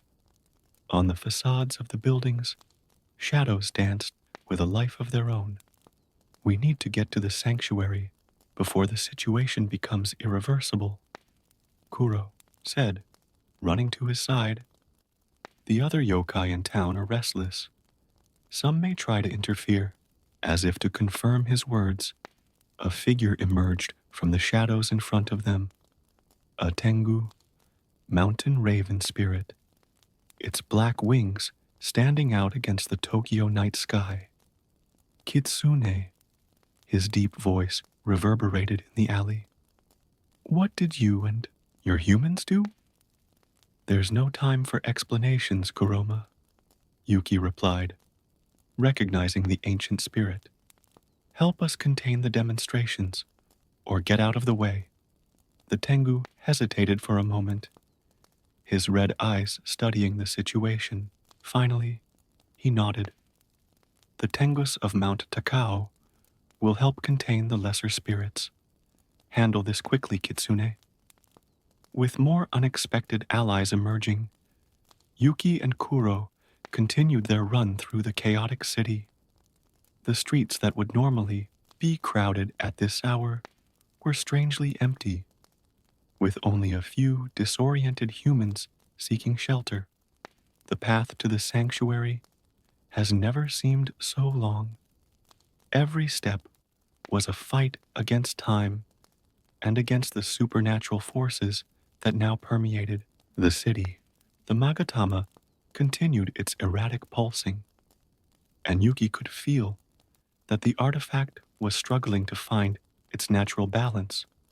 Akiko is keeping the altar prepared, Kuro informed, maintaining his mental connection to the shrine.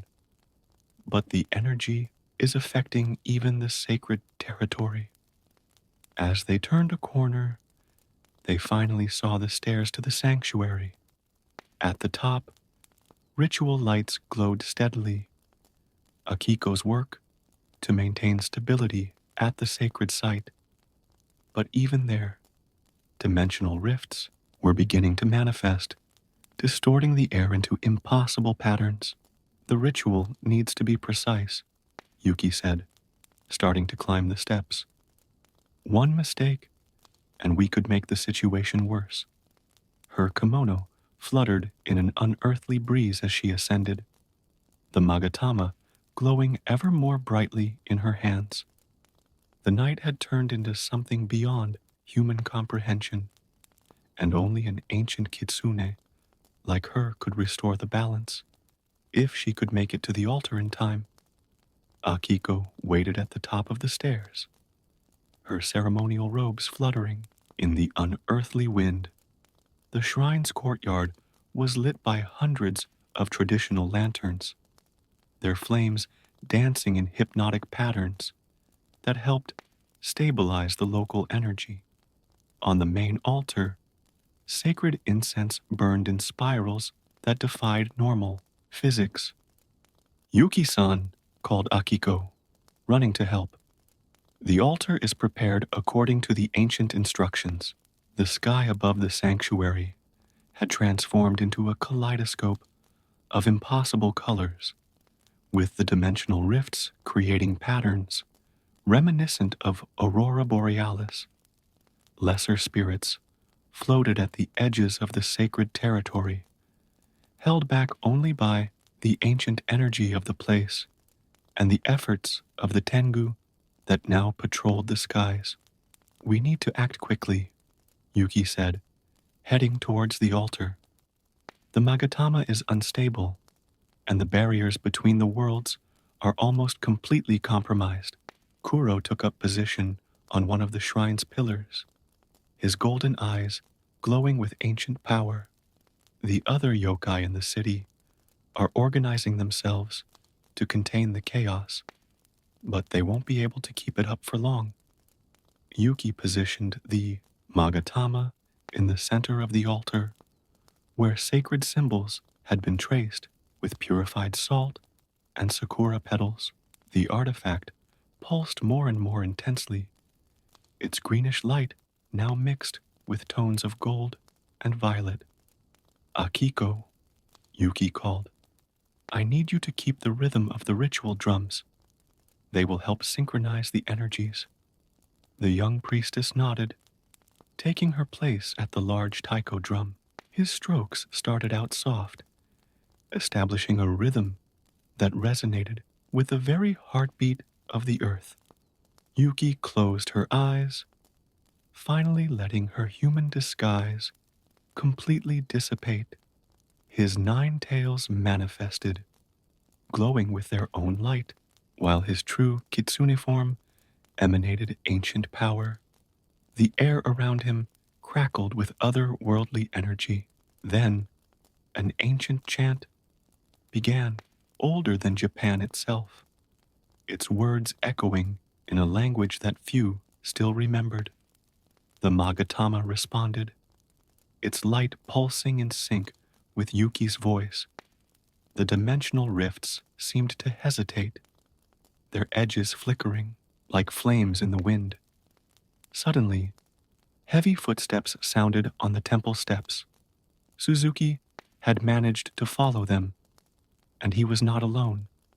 Several members of the Children of Twilight accompanied him, all carrying protective artifacts and amulets. You can't seal the portal, shouted Suzuki, his voice filled with despair and obsession. We are so close to achieving ultimate knowledge. Kuro leapt from his post, his feline form expanding until he transformed into a larger, panther-like creature with spectral markings. They shall not pass, he growled, positioning himself between the invaders and the altar. Akiko kept the rhythm of the drums, although her hands shook slightly. The shrine's lanterns flickered, and shadows danced on the temple walls, as if they had a life of their own. Yuki couldn't stop the ritual now. Every word, every gesture was crucial to restoring balance. The Magatama began to levitate above the altar, slowly rotating as its light intensified. The cultists advanced, but were surprised by a supernatural gust of wind. The Tengus had decided to intervene directly, their black wings creating air currents that kept the invaders at bay. You don't understand, continued Suzuki, struggling against the wind. We can control this power. We can... His words were interrupted when one of the dimensional rifts abruptly expanded, swallowing 2 of his followers. Their screams were silenced instantly, leaving only a disturbing void. The ritual has reached its critical point. Yuki's voice rose, her 9 tails forming a perfect circle around her. The Magatama glowed so brightly that it was almost impossible to look directly at it. The dimensional rifts began to contract, at first slowly, then with increasing speed. Spirits and supernatural creatures were pulled back into their own realm, some resisting, others accepting the inevitable return.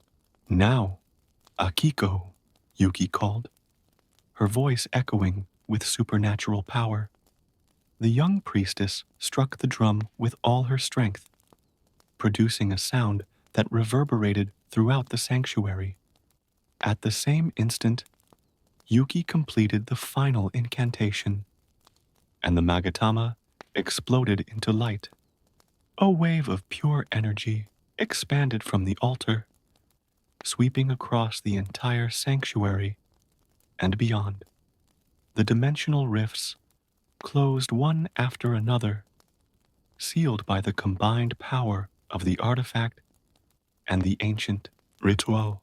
Suzuki and the remaining cultists were thrown back, their protective amulets shattering under the impact of the purifying energy.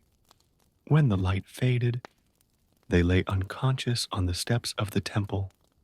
The sky over Tokyo slowly returned to its normal state, the impossible colors giving way to the familiar glow of stars and city lights.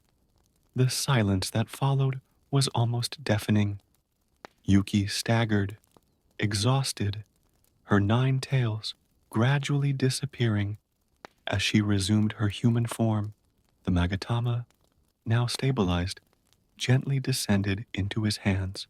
"It's done," she murmured, feeling the artifact vibrate gently, as if pleased to return to its natural state. Kuro returned to his cat form, jumping closer to her. The other yokai confirm the barriers between the worlds have been restored, although some adjustments will still be needed in the coming days. Akiko approached timidly, still holding the drumsticks. "Yuki-san, what will happen to them?" he asked, indicating the unconscious cultists. "The human police will take care of them," Yuki replied, a small smile forming on her lips. "I'm sure Kenji-san will be interested in your antiquities, trafficking activities." The sun was beginning to rise over the horizon, its first golden rays illuminating the sanctuary. The night of chaos was over, but Yuki knew that her responsibility as guardian continued. The modern world and the ancient world needed to coexist in balance, and she would be there to ensure that it remained that way. "Let's go," she said, tucking the Magatama into her robes. "There is much work to be done, and stories to be forgotten or turned into Tokyo urban legends." And so, as the city awakened to another day, few would know how close they were to total chaos, or that an ancient kitsune and her allies remained vigilant, protecting the delicate balance between the worlds. In a small French village, where the aroma of fresh bread mingled with the buzz of morning conversations, lived Belle, a young girl unlike any other. While girls her age worried about dresses and suitors, she found refuge in the pages of the books she always carried with her. Her father, Maurice, was an eccentric inventor who spent his days in his workshop creating machines that the villagers considered strange and useless. Belle had a natural beauty that attracted stares wherever she went, but it was her intelligence and kindness that really made her stand out. Every morning she walked across the village square to the small bookshop, greeting the shopkeepers and ignoring the whispers of the people who found her peculiar for her love of reading. Gaston, the most admired man in the village, had decided that Belle would be his wife. Tall, strong, and vain, he couldn't accept that a woman could refuse his advances. For him, Belle was just a trophy to be won, and his persistence in wooing her was becoming increasingly annoying. "Belle, why waste time with these books when you could be admiring a real hero?" boasted Gaston, flexing his muscles as he weaved his way through the village.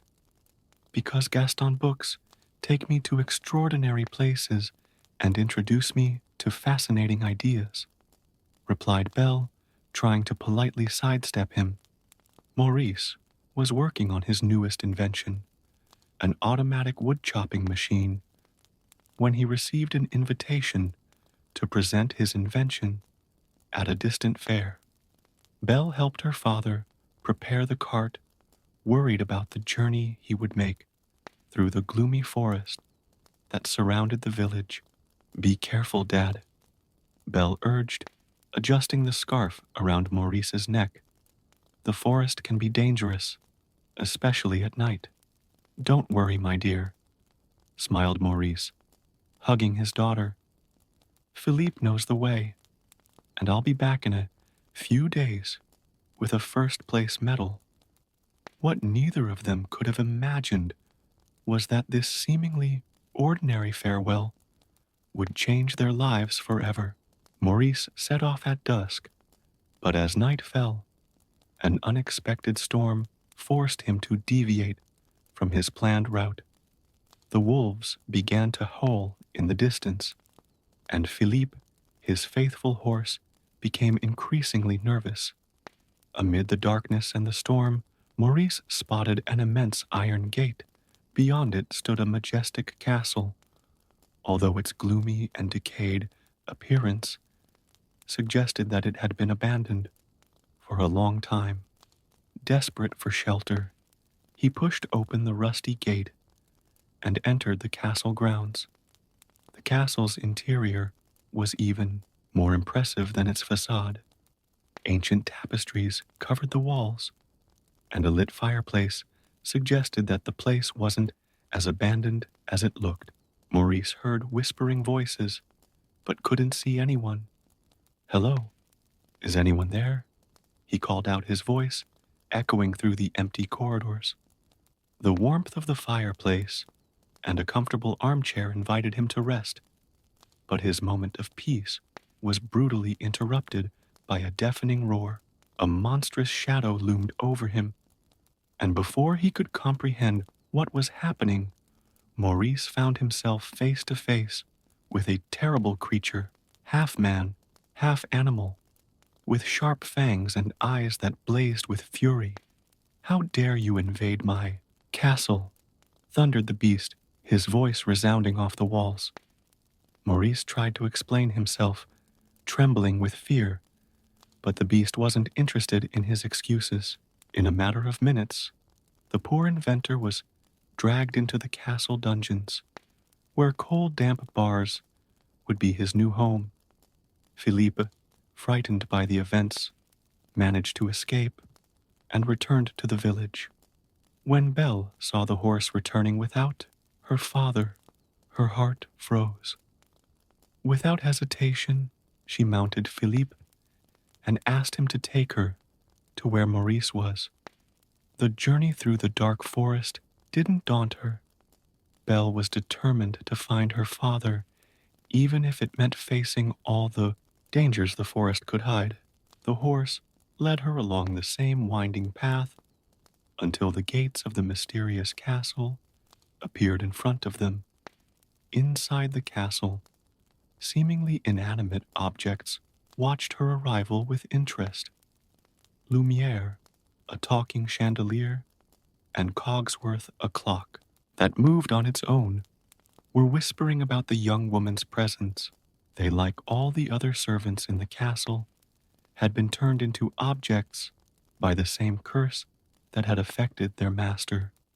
Belle found her father in the dungeon, his hands frozen and his health clearly weakened by the cold and damp. "Oh, Dad, I've got to get you out of here," she exclaimed, holding her hands through the bars. It was then that the beast emerged from the shadows, his presence filling the room with terror. Belle, although frightened, didn't back down. Instead, she offered to take her father's place as a prisoner. "Would you take his place?" asked the beast, surprise evident in his hoarse voice. "Belle, no. You don't know what you're doing," protested Maurice. "If I stay, will you promise to free my father?" asked Belle, her voice firm despite the fear she felt. "Yes," replied the beast, "but you must promise to stay here forever." Belle agreed, and before Maurice could protest again, he was dragged out of the castle and sent back to the village in an enchanted carriage. Belle watched through the tower window as her father disappeared into the darkness of the forest, silent tears streaming down his face. What Belle didn't know was that her brave decision had planted the first seed of hope in the beast's hardened heart. In the highest room of the castle, an enchanted rose floated under a glass dome, its petals beginning to fall one by one. Time was running out to break the curse, And now, for the first time in years, there was a chance that true love could bloom in the shadows of that cursed castle.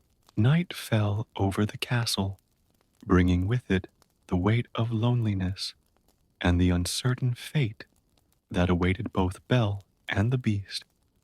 As the young woman prepared for her first night as a prisoner, she couldn't have imagined that her life was about to change in ways that even her beloved adventure books couldn't have predicted. On her first night in the castle, Belle remained in her room, refusing to dine with the beast.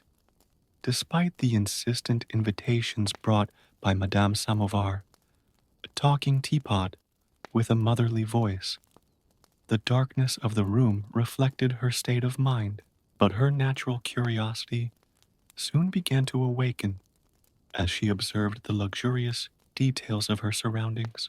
Mademoiselle, called a soft voice, and Belle discovered that her closet was also alive. I'm Madame de Garderobe.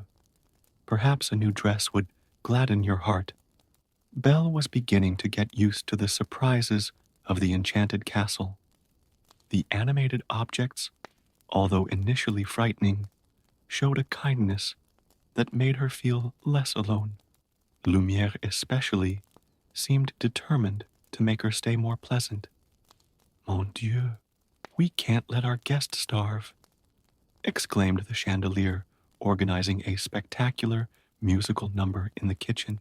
The cutlery danced, the plates swirled, and the music filled the air with an infectious energy that even Belle couldn't resist. The surprising performance led her to explore more of the castle.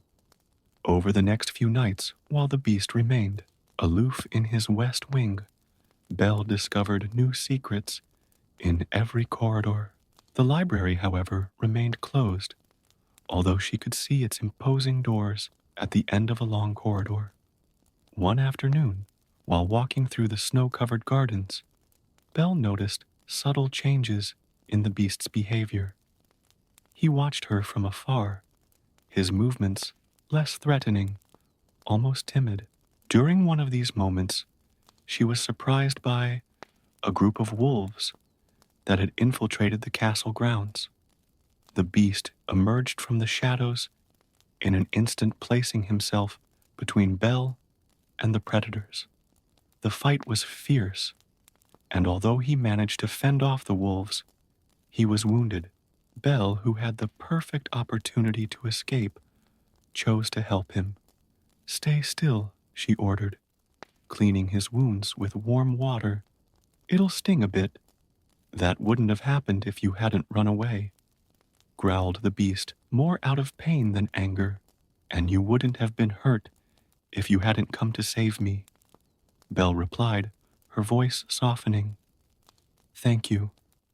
That moment marked a change in the dynamic between them. The beast began to show a gentler side, although he still struggled with his tempestuous nature. Belle, for her part, began to see beyond his frightening appearance. Cogsworth and Lumière watched this relationship develop with renewed hope. Every little bit of progress was celebrated by the castle servants, who saw in the interactions between Belle and the beast the possibility of breaking the curse that imprisoned them. Maybe she really is the one we've been waiting for, whispered Madame Samovar to Chip, her teacup daughter. The beast, inspired by Belle's passion for literature, decided to do something special. One morning, he led her through the corridors of the castle blindfolded. Trust me, he asked, his husky voice softer than usual. When he removed the blindfold, Belle found herself in front of the most magnificent library she had ever seen. Thousands of books reached to the ceiling on shelves that seemed endless. Her eyes sparkled with a joy that made the beast's heart race.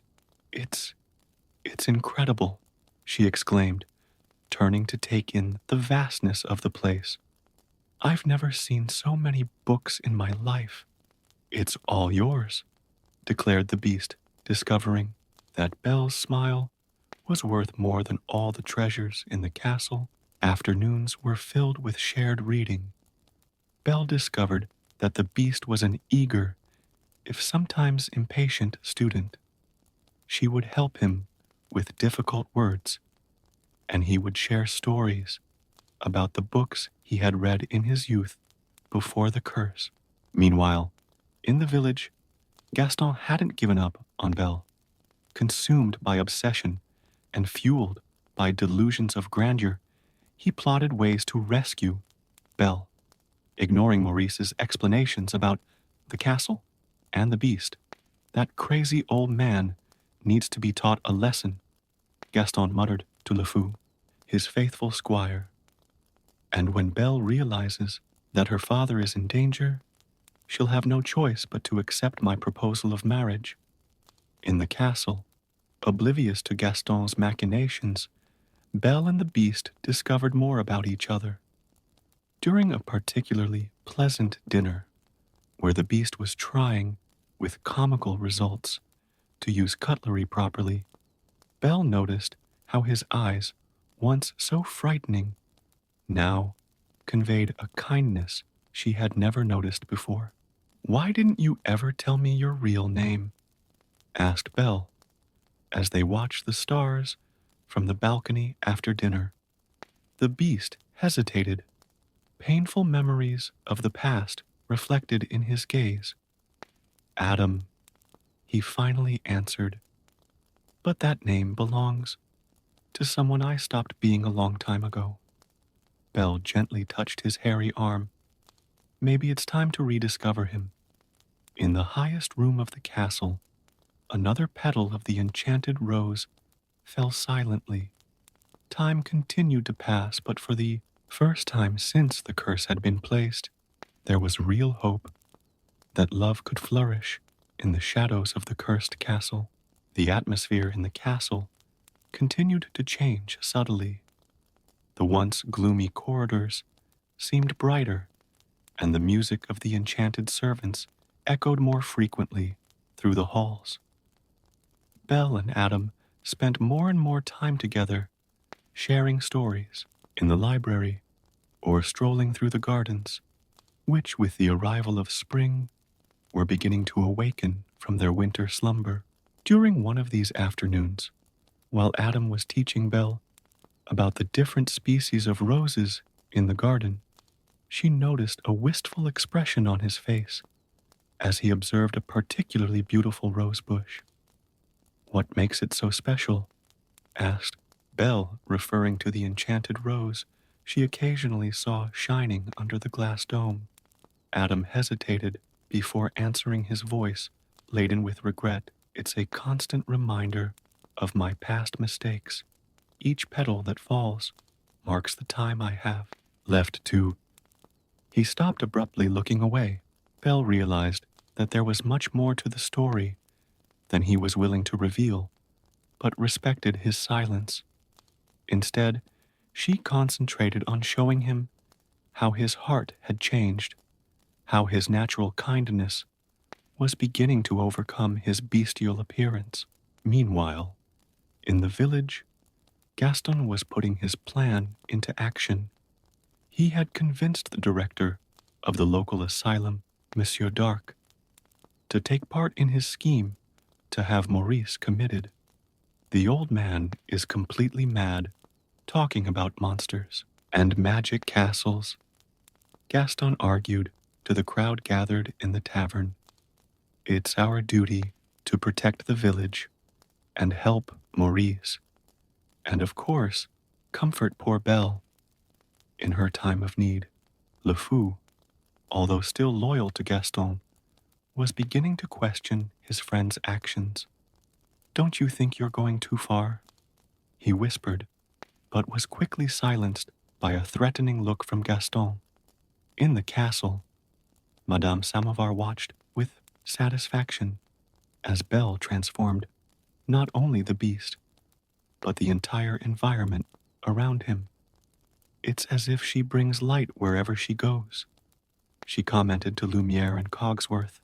"Oui, but time is running out," reminded Lumiere, his flame flickering with concern. The master must not only love, but be loved in return. One evening, Adam decided to organize a special ball for Belle. Madame de Garderobe created a dazzling dress in shades of gold, while Lumiere coordinated the ballroom preparations. The beast, nervous at the prospect of dancing, received hasty lessons in etiquette from Cogsworth. When Belle came down the grand staircase that evening, Adam's heart almost stopped. She was radiant, and her smile lit up the hall more than all the chandeliers put together. The music began to play softly, and they danced as if they had been doing this all their lives. "Are you happy here with me?" asked Adam during the dance, his voice betraying his insecurity. Belle smiled, but her eyes revealed a shadow of sadness. "Yes, but I miss my father. I wish I could see him, if only for a moment." Adam led her to his bedroom, where he kept a magic mirror that showed anything the viewer wished to see. "Use it to see your father," he offered, handing Belle the mirror. The image that appeared in the mirror chilled Belle's blood. Maurice was staggering through the forest, coughing violently, clearly ill and disoriented. "Oh no, he's sick, he's dying," she exclaimed in anguish. Adam felt his heart break when he saw the despair in Belle's eyes. He looked at the enchanted rose, whose petals were dangerously thin, and made a decision that could cost him everything. "Then you must go to him," said Adam, his voice laced with emotion. "What?" Belle could hardly believe her ears. "I set you free. You're no longer my prisoner." The words seemed to tear pieces out of her heart as he spoke them. Belle looked deeply into Adam's eyes, seeing the pain and love they contained. "Thank you for understanding how much he needs me," she said, handing back the mirror. "Take the mirror with you," Adam insisted. "That way you'll have a way to look back, to remember me." Belle left quickly, leaving behind a castle steeped in sadness. The servants watched her departure with heavy hearts, knowing that with her went the last hope of breaking the curse. "Why did you let her go?" asked Cogsworth, perplexed. "I had to," replied Adam, watching Belle disappear into the darkness. "I love her." The words echoed through the castle like a bitter-sweet whisper. The love that could have broken the curse was there, but now it seemed too late. Adam climbed to the highest balcony of the castle, his roar of agony echoing through the night. As another rose petal fell softly, Belle found her father lying in the snow and took him back home, determined to look after him. But she had barely had time to settle him in his bed when she heard Furious knocking at the door. It was Gaston, accompanied by a crowd carrying torches and a wagon bearing the asylum's symbol. "We've come for your father, Belle," Gaston announced with a cruel smile, "unless you agree to marry me." Gaston's plan was in motion, and Belle found herself trapped between love for her father and her own freedom. Meanwhile, in the castle, Adam remained in his tower, his heart torn between the joy of having known true love and the pain of having lost it forever. Belle, determined to prove her father's sanity, pulled out the magic mirror. "Show me the beast," she commanded in front of the hostile crowd. The mirror shone brightly, revealing the image of Adam in all his bestial form. Screams of horror echoed through the crowd, but Belle defended herself passionately. "No, he's gentle and kind. He taught me that true beauty lies within." Gaston, consumed by jealousy and anger at the look on Belle's face, When she spoke of the beast, snatched the mirror from her hands. She's as much in love with the beast as he is dangerous, he shouted, manipulating the fears of the crowd. The beast will come and devour your children. We must kill the beast. The crowd, inflamed by Gaston's words, quickly turned into a furious mob. Belle tried desperately to make them understand, but Gaston ordered her and Maurice to be locked in the basement of their own house to keep them safe. I can't let him hurt the beast, cried Belle, struggling as she was pushed into the basement. He's not the beast, Gaston. You are. Meanwhile, in the castle, the servants watched with apprehension as the angry mob approached through the windows. Cogsworth, Lumiere, and all the others knew they had to defend their home and their master. If it's a fight they want, it's a fight they'll have, declared Lumiere, gathering the other enchanted objects to prepare the castle's defense. Adam, still in his tower, remained oblivious to the approaching danger. His heart was too broken to care about any threat. Belle's words about his goodness echoed in his mind, making him wonder if he really deserved such a positive judgment. In the basement of Belle's house, Chip, who had hidden in her bag during the escape from the castle, turned out to be her unexpected salvation. The little cup managed to find Maurice's invention, the wood-chopping machine, and with some creativity, they used it to break down the basement door. We need to get to the castle before they do, exclaimed Belle, hastily mounting Philippe. Father, are you strong enough to ride? My dear, for your sake, and the beast's, I'll find the strength, replied Maurice, climbing on his horse behind his daughter. In the castle, the battle had begun. The enchanted objects bravely defended their home using their unique features as improvised weapons. Madame de Garderobe threw clothes that came to life and attacked the invaders, while Lumiere strategically scorched the attackers' pants. Gaston, ignoring the chaos around him, searched determinedly for Adam. His only goal was to kill the beast and prove himself the hero of the story. He found him in the west wing, sitting gloomily next to the enchanted rose. Get up and fight, Gaston taunted, wielding his bow. Or are you too cowardly to defend yourself? Adam just looked sadly at his attacker, unwilling to fight. Leave me alone, he muttered, turning to continue his solitary contemplation. The refusal to fight infuriated Gaston even more, who fired an arrow hitting Adam in the back. The sharp pain finally awakened something inside him, not anger or a desire for revenge, but a survival instinct that had been dormant since Belle's departure. The fight that followed was brutal, with Gaston and Adam clashing across the castle rooftops in the storm that was beginning to fall.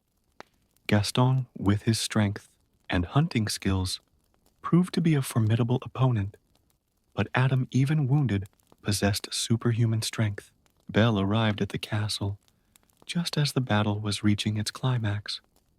Her heart raced at the sight of a wounded Adam fighting for his life against Gaston on the castle's slippery parapets. Adam, she shouted, her voice cutting through the storm. The sound of Belle's voice made Adam turn his eyes, meeting hers. In that moment of distraction, Gaston saw his opportunity and attacked again, but Adam managed to dodge at the last moment, causing Gaston to lose his balance. Please don't, pleaded Gaston, slipping over the edge of the roof. Adam, showing the true change in his heart, reached out to save his attacker. Take my hand, he offered, But Gaston, in his arrogance and hatred, preferred to try one last treacherous attack. The sudden movement caused him to lose his balance, completely falling into the depths of the abyss below the castle. Adam, exhausted and wounded, staggered back to the balcony where Belle was waiting for him. "You're back," he whispered, gently touching Belle's face. "Of course I'm back," she replied, tears streaming down her cheeks. "I couldn't let them hurt you. I I love you." But before Adam could reply, his body succumbed to his injuries, and he fell into Belle's arms. The last petal of the enchanted rose fluttered, threatening to fall at any moment as Belle hugged Adam's inert body, her sobs echoing through the stormy night. The servants watched the scene with broken hearts, knowing that they were witnessing not only the possible death of their master, but also the end of any hope of breaking the curse. The rain continued to fall, mixing with Belle's tears, as she held Adam in her arms, refusing to let him go. "I love you." Belle's words were still echoing in the air when something extraordinary began to happen. Tiny beams of golden light began to fall from the sky like shooting stars, enveloping Adam's body.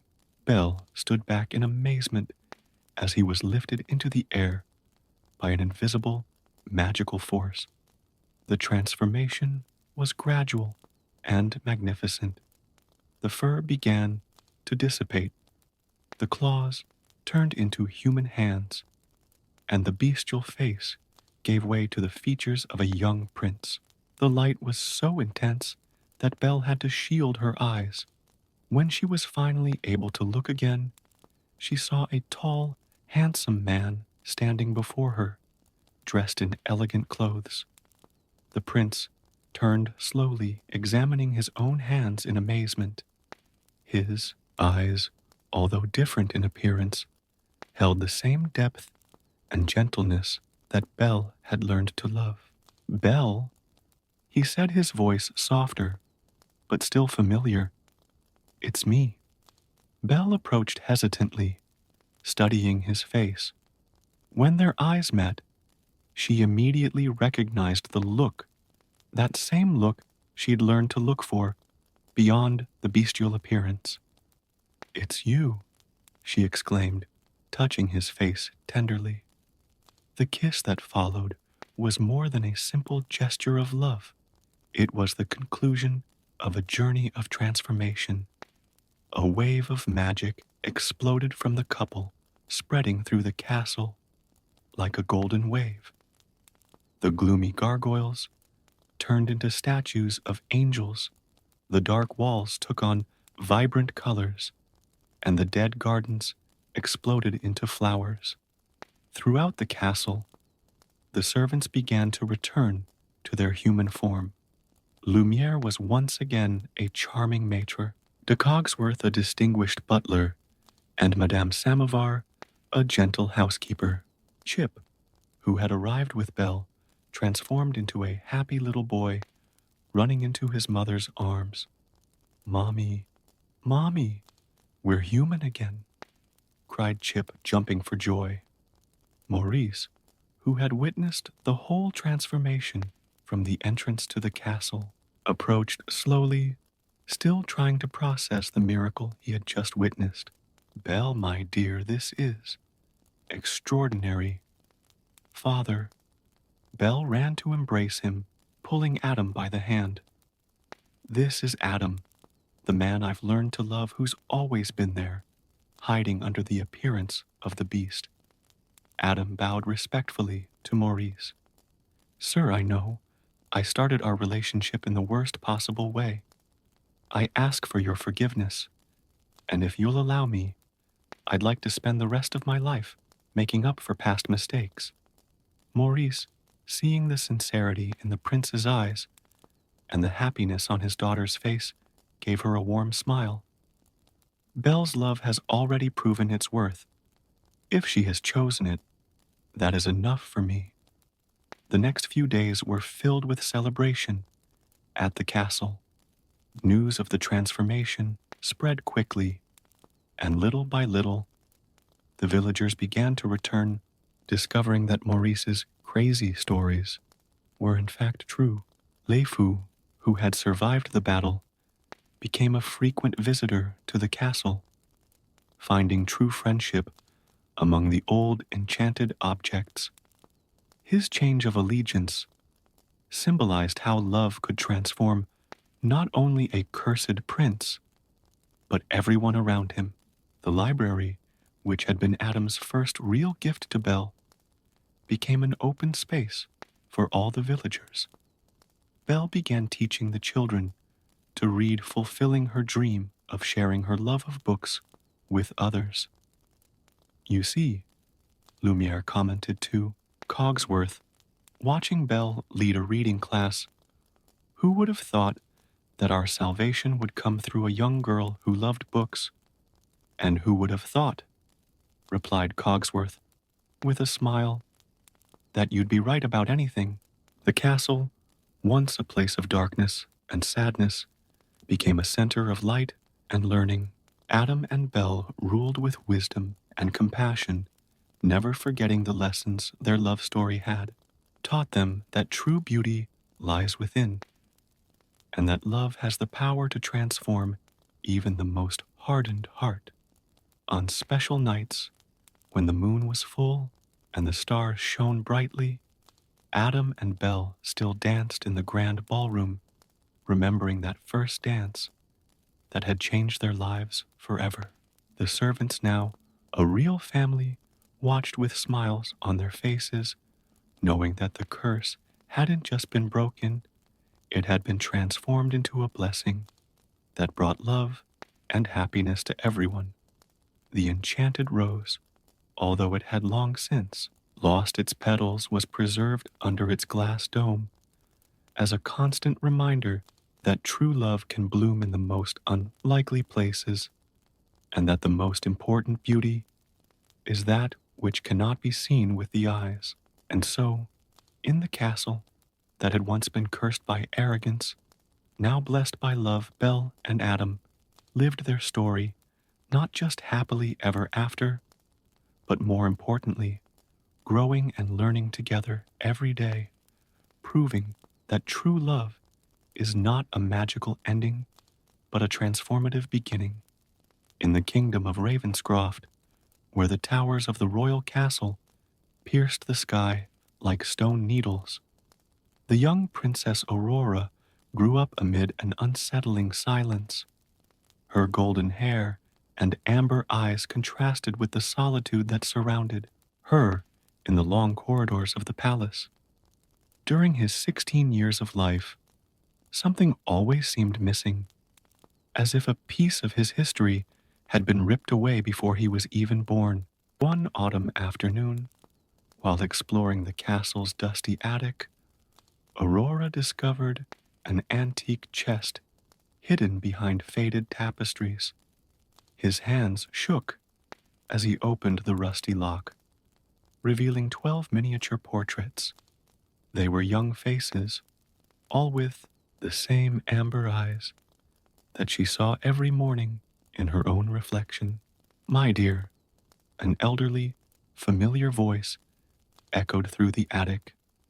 It was Helena, her old nanny, who had raised her since she was a baby. The gray-haired lady approached with heavy steps, her wrinkles deepening with an expression of concern. "I see you found what your mother tried to hide for so long."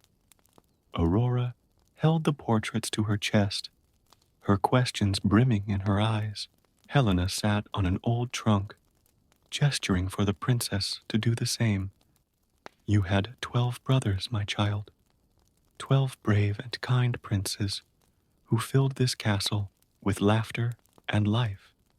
The story that followed made Aurora's heart sink. Before his birth, his father, King Edmund, had made a pact with a mountain witch. The kingdom was under a terrible plague, and the desperate king promised his first son in exchange for the salvation of his people. However, when the sorceress came to collect her debt, she found not one but 12 princes. Enraged by the king's attempt to deceive her, the sorceress placed a curse on the young princes. If a princess is born in this castle, she proclaimed, her brothers will turn into ravens at the first ray of sunlight that touches her newborn skin. And so it happened.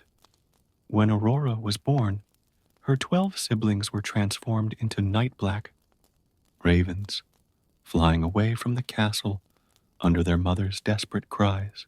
The queen, consumed by guilt and sadness, wasted away until she died a few years later, leaving Aurora in Helena's care. There is a way to break the curse, Helena continued, her voice dropping to a whisper. But the price is high, my dear. You will need to weave 12 shirts using nettle flowers, a plant that burns to the touch. And the entire time you are weaving, you will not be able to utter a single word, not even a sigh.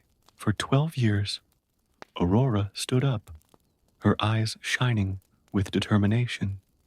In his heart, a flame of hope and purpose lit up.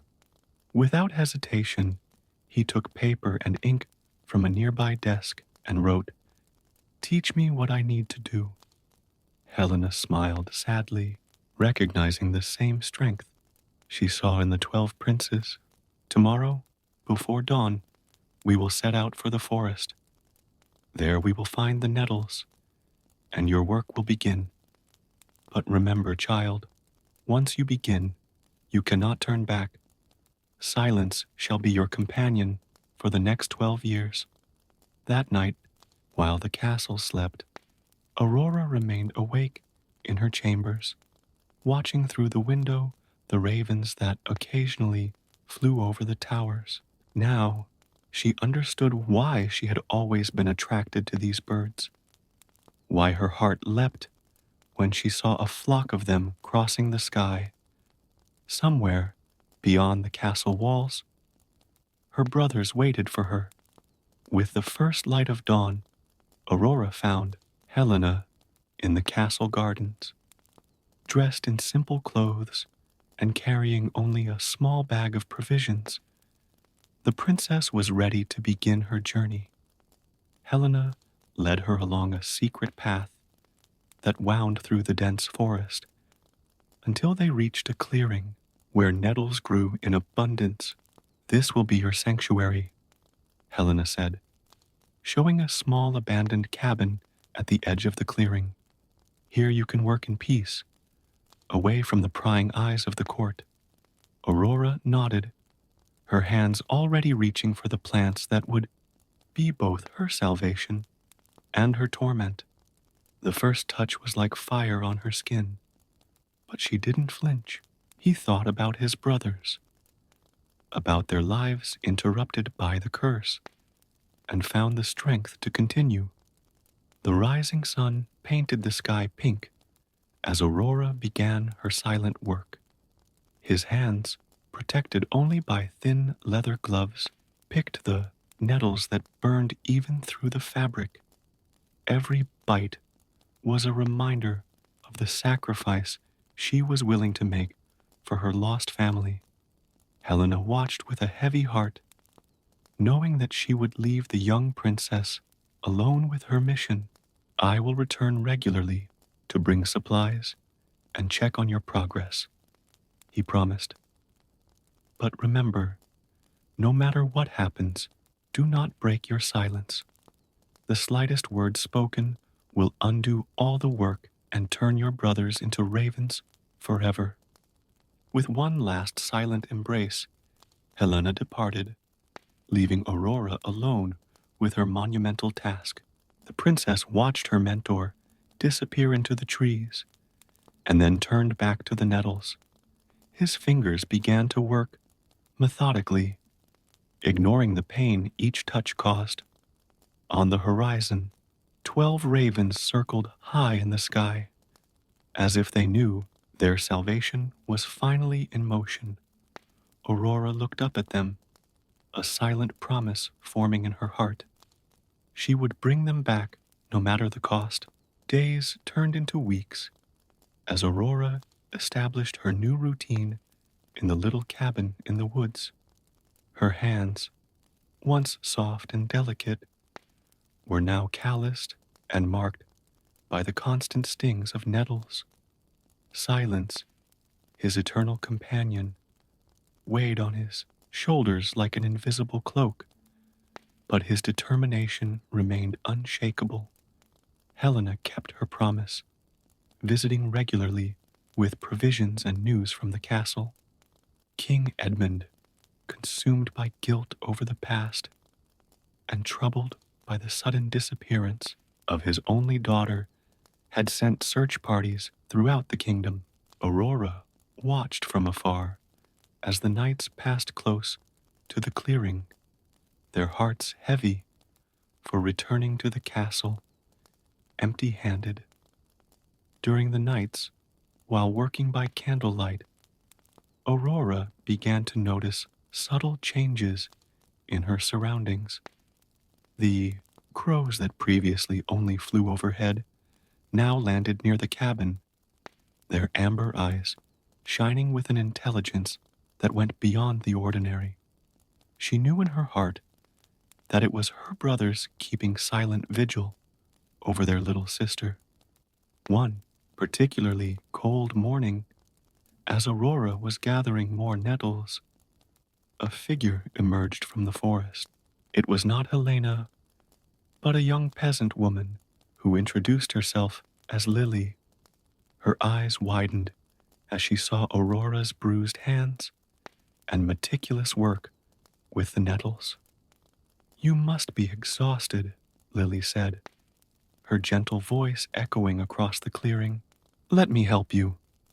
Aurora shook her head no, but was unable to stop Lily from returning in the following days, bringing fresh bread and stories from the nearby village. The princess discovered that, even without being able to speak, there was comfort in the silent company of someone who didn't ask questions about her past. However, Lily's presence brought with it unexpected complications. Rumors began to spread throughout the village about a mysterious young woman who lived alone in the forest, working with poisonous plants at night. Suspicions of witchcraft soon arose. Helena arrived one day, panting and worried, with disturbing news. "Bishop Thomas is investigating the rumors," she whispered. "He convinced his father, the king, that evil forces may be operating in his lands." Aurora felt her heart sink, but she continued her work. The first shirt was almost complete, its gray-green fibers glowing with a strange mystical power. 11 more still needed to be done, and she couldn't afford to stop now. The days became darker as groups of witch hunters began to search the forest. Lily, worried about the safety of her new friend, began to bring increasingly alarming news about the search that was approaching the clearing. One night, as Aurora worked on her second shirt, screams and torchlight penetrated the darkness of the forest. The crows, who had been keeping a constant vigil, began to caw in warning. Aurora quickly stored her work in a secret compartment under the floor of the cabin, which Helena had helped build. Bishop Thomas, a tall, austere man, personally led the search. When they found the cabin, Aurora remained calm, even as the men searched every corner of her modest abode. The bishop watched his bruised hands and stubborn silence with growing suspicion. "Why don't you speak, child?" he asked, his cold eyes fixed on your face. "What hides in this lonely place?" Aurora kept her lips sealed, her heart beating furiously against her chest. The ravens, his brothers, circled above the cabin in protective formation, their shadows dancing in the torchlight. The bishop interpreted the presence of the birds as an ominous sign. "Look," he exclaimed to his followers. "The dark creatures protect her. She must be brought to trial." As she was escorted out of her sanctuary, Aurora cast one last glance at Helena, who watched helplessly from the edge of the clearing. In her former mistress's eyes, she saw both fear and determination. I knew Helena would find a way to continue her work secretly. Lily, who had blended into the crowd, whispered promises of help as Aurora was led away. The princess, keeping her vow of silence, even in the face of adversity, was led through the dark forest toward the castle she once called home. The ravens followed the procession, their black wings silhouetted against the starry sky. Aurora knew she would need to find a way to continue her work, even in the castle's dungeons. Time was passing, and the lives of his brothers depended on his perseverance. As the castle doors closed behind her, Aurora thought about the incomplete shirts hidden beneath the cabin's floorboards.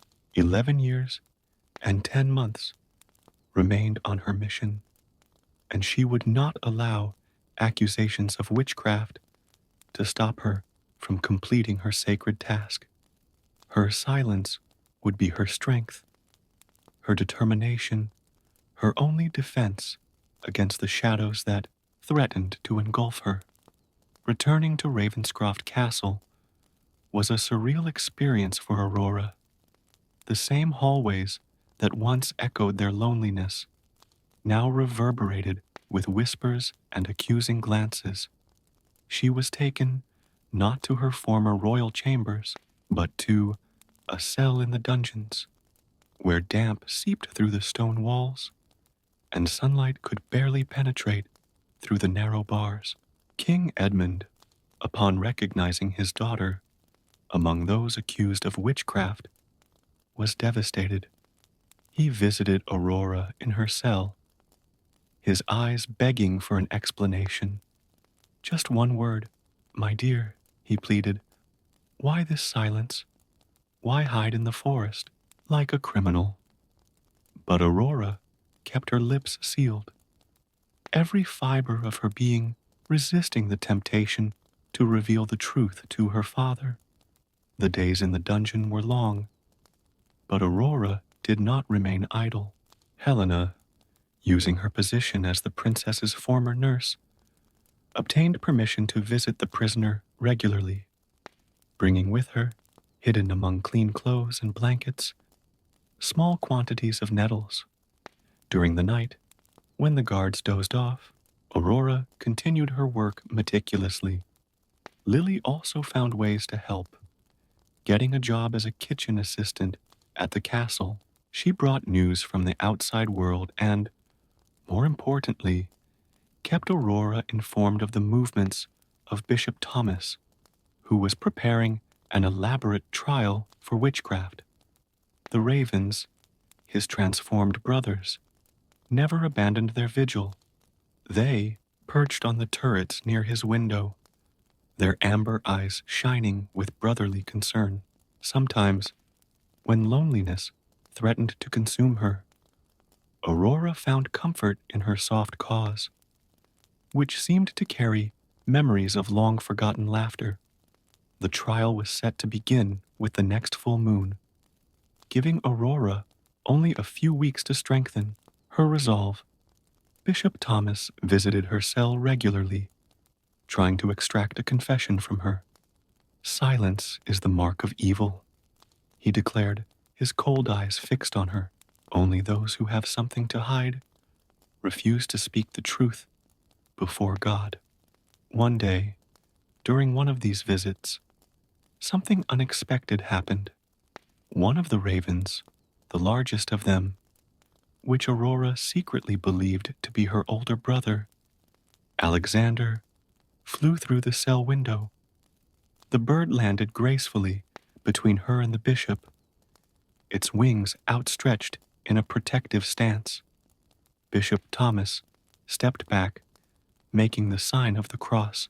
"See," The dark forces openly protect her, but Aurora noticed something different in her father's eyes, who was present at that moment. There was a flash of recognition in his eyes, as if a long-buried memory was beginning to awaken. That night, while working on the third shirt, Aurora received a surprise visitor. King Edmund, alone and without guards, entered his cell. He looked as if he had aged a decade in a few days, his back bowed by the weight of ancient secrets. "That raven," he began, his voice trembling. His eyes were the same eyes as Alexander's. He approached Aurora, who was continuing her work with the nettles. "And your hands are like your mother's when she—" His voice trailed off, the words lost in a wave of understanding. Aurora looked at her father, her hands pausing over the unfinished fabric. In his eyes, there was all the story he couldn't tell, all the love for the brothers he never knew. The king gently touched the nettles beside her, feeling her burn, and tears began to run down her wrinkled face. "I remember now," he whispered. "Your mother. She tried the same, but the pain, the silence, was too much for her to bear." He held Aurora's injured hands between his own. "You're stronger than her, aren't you? Stronger than all of us." In that moment of understanding between father and daughter, a plan began to form. The king could not directly interfere in the trial without provoking a crisis with the church, but he could work behind the scenes to protect his daughter. He began visiting Aurora regularly, bringing with him old books that documented similar cases of curses and their breaking. Helena and Lily, noticing the change in the king's attitude, intensified their own efforts. The former mistress began secretly gathering evidence that could help defend Aurora during the trial, while Lily spread stories among the castle's servants about the silent princess' kindness and gentleness. The days leading up to the trial were filled with frenetic, silent activity. Aurora worked tirelessly on her shirts, her hands moving faster than ever, driven by the urgency of time running out. The third shirt was almost complete, but she knew she would need much more time to complete her mission. Bishop Thomas, determined to prove his theory of witchcraft, ordered that Aurora's cell be searched regularly. Helena managed to create an ingenious system of ropes and pulleys that allowed her to quickly hide her work with nettles on the dungeon ceiling, out of reach of the guards. Meanwhile, the crows continued their tireless vigil. Now bolder in their displays of protection, they created distractions when guards approached at critical moments and brought small gifts, bright wildflowers and feathers, that reminded Aurora of her brother's love. The eve of the trial arrived with a storm that shook the very foundations of the castle.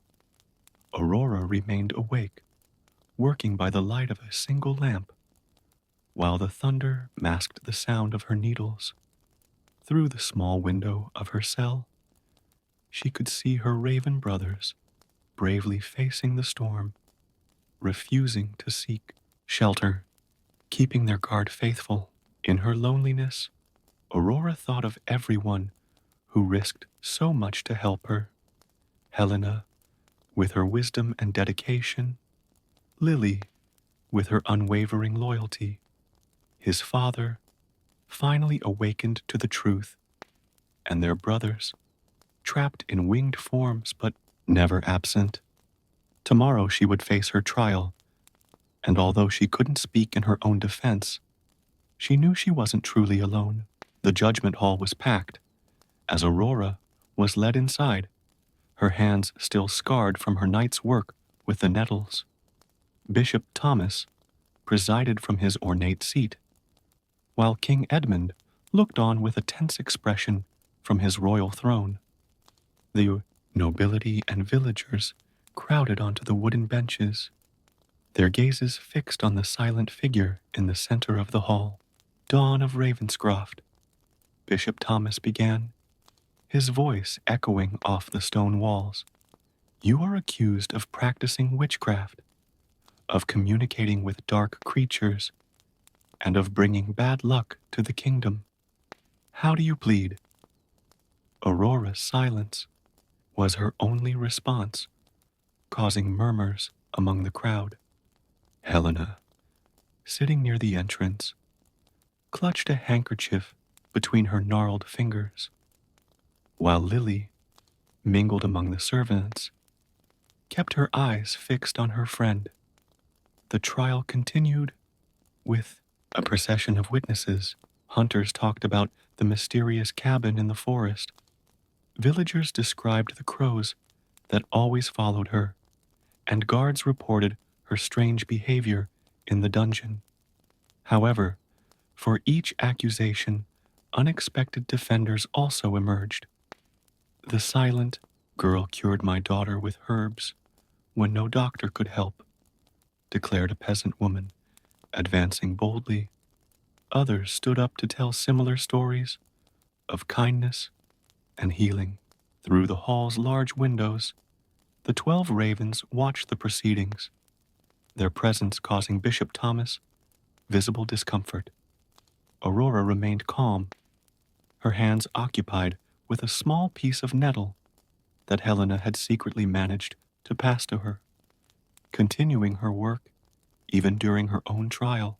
The pivotal moment came when Bishop Thomas presented his most damning evidence: the partially completed shirts found in the cabin.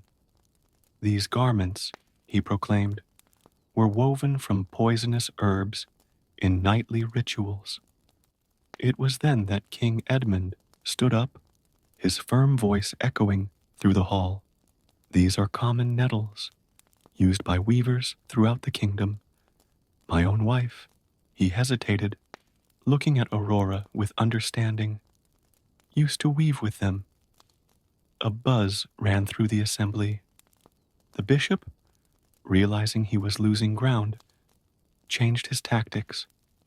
"If she is innocent, why does she maintain her silence? Why doesn't she defend herself with her own words?" At this moment, something extraordinary happened.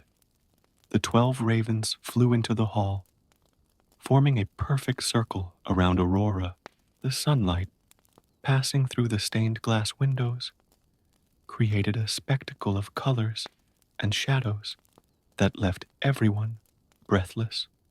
The largest of the ravens, Alexander, landed on the arm of the king's throne, his amber eyes meeting his father's. King Edmund stood up again, this time with tears in his eyes. "I recognize those eyes," he declared, his voice breaking.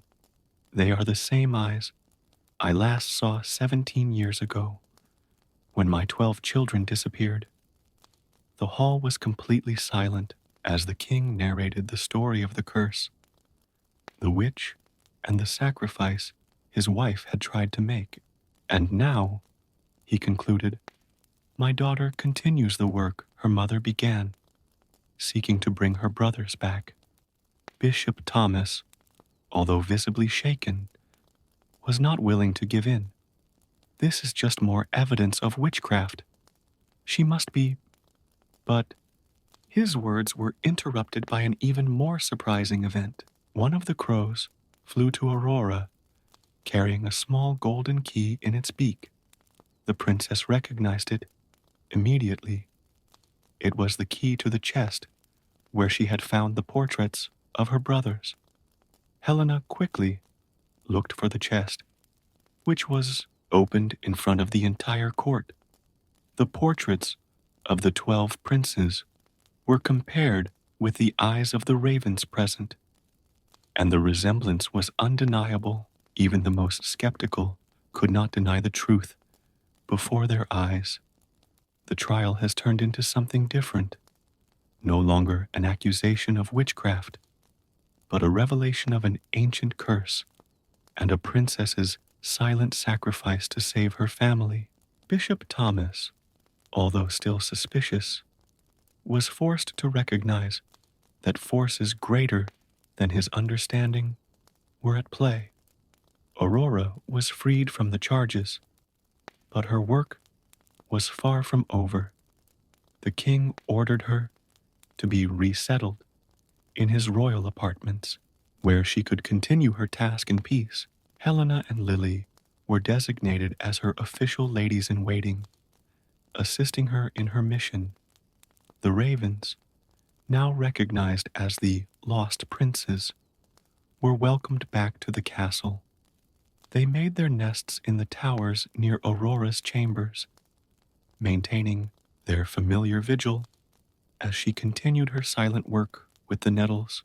At night, as she worked on her fourth shirt, Aurora could hear the soft quacks of her brothers mixed with the nighttime sounds of the castle. Her father often joined her, sitting silently as he watched her skilled hands transform the burning nettles into magical fabric. Time continued its inexorable course, and Aurora knew she still had a long way to go. 8 shirts still needed to be woven, and the vow of silence was to be kept for more years. But now, with the support of his family and the kingdom, his resolve was stronger than ever. The years passed like threads in a tapestry, each day intertwining with the next in a silent pattern of dedication. Aurora's hands, although permanently marked by nettles, moved with increasing dexterity. 9 shirts were already complete, their green fibers glowing with an unearthly light when touched by the moonlight. Ravenscroft Castle had adapted to its silent princess and her winged guardians. Ravens were now a common sight, respected by both nobility and servants, who often left small offerings of food in windows for the transformed princes. Helena, whose hair had turned completely gray over the years, remained faithfully at Aurora's side, her wrinkled hands helping to prepare the increasingly hard-to-find nettles. Lily, who had become an indispensable confidant, had married a young knight of the castle, but continued to dedicate much of her time to her silent friend. King Edmund had aged considerably, the weight of guilt and waiting bowing his back even more. Every night he visited Aurora's chambers, sitting in her favorite chair by the fireplace, watching his daughter work while telling him stories about his children. Childhood memories he kept alive in his heart. In the 11th year of Aurora's silence, when she was just weeks away from completing her mission, a new threat appeared on the horizon. The sorceress, who had cast the original curse, returned to the kingdom, her presence heralded by an untimely winter that froze the last nettles in the fields. So, the little princess is still trying to undo my spell. Her voice echoed through the castle halls during a stormy night. Aurora, working on the last shirt, felt a shiver run down her spine as the crows cawed excitedly outside her windows. The sorceress appeared in Aurora's chambers like a materialized shadow, her eyes shining with ancient malice. "You've come so far, child," she whispered, circling the princess, who continued her work without stopping. "But look, your nettles are running out, and the winter it has brought will kill all the remaining plants before it can finish." Aurora didn't look up from her work, her hands moving even faster. 11 completed shirts were folded neatly in a nearby chest, but the 12th was still half finished. and his nettle reserves were running dangerously low. The news of the sorceress's arrival spread quickly throughout the kingdom. Peasants and nobles joined together in a desperate search for nettles, searching every valley and hill for plants that might have survived the supernatural cold. Lily led expeditions further and further afield, while Helena organized work parties to process each plant found. The crows, sensing the urgency of the moment, flew throughout the kingdom in search of the precious plants.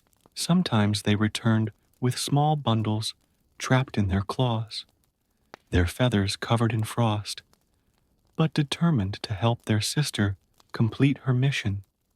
King Edmund, although weak and elderly, confronted the witch in his royal hall. "You've caused my family enough suffering," he declared, his voice shaking more with anger than fear. "Why did you return?" "To see the complete failure of your bloodline," she replied with a cruel smile. "To watch as the last hope dies in the eyes of your precious daughter."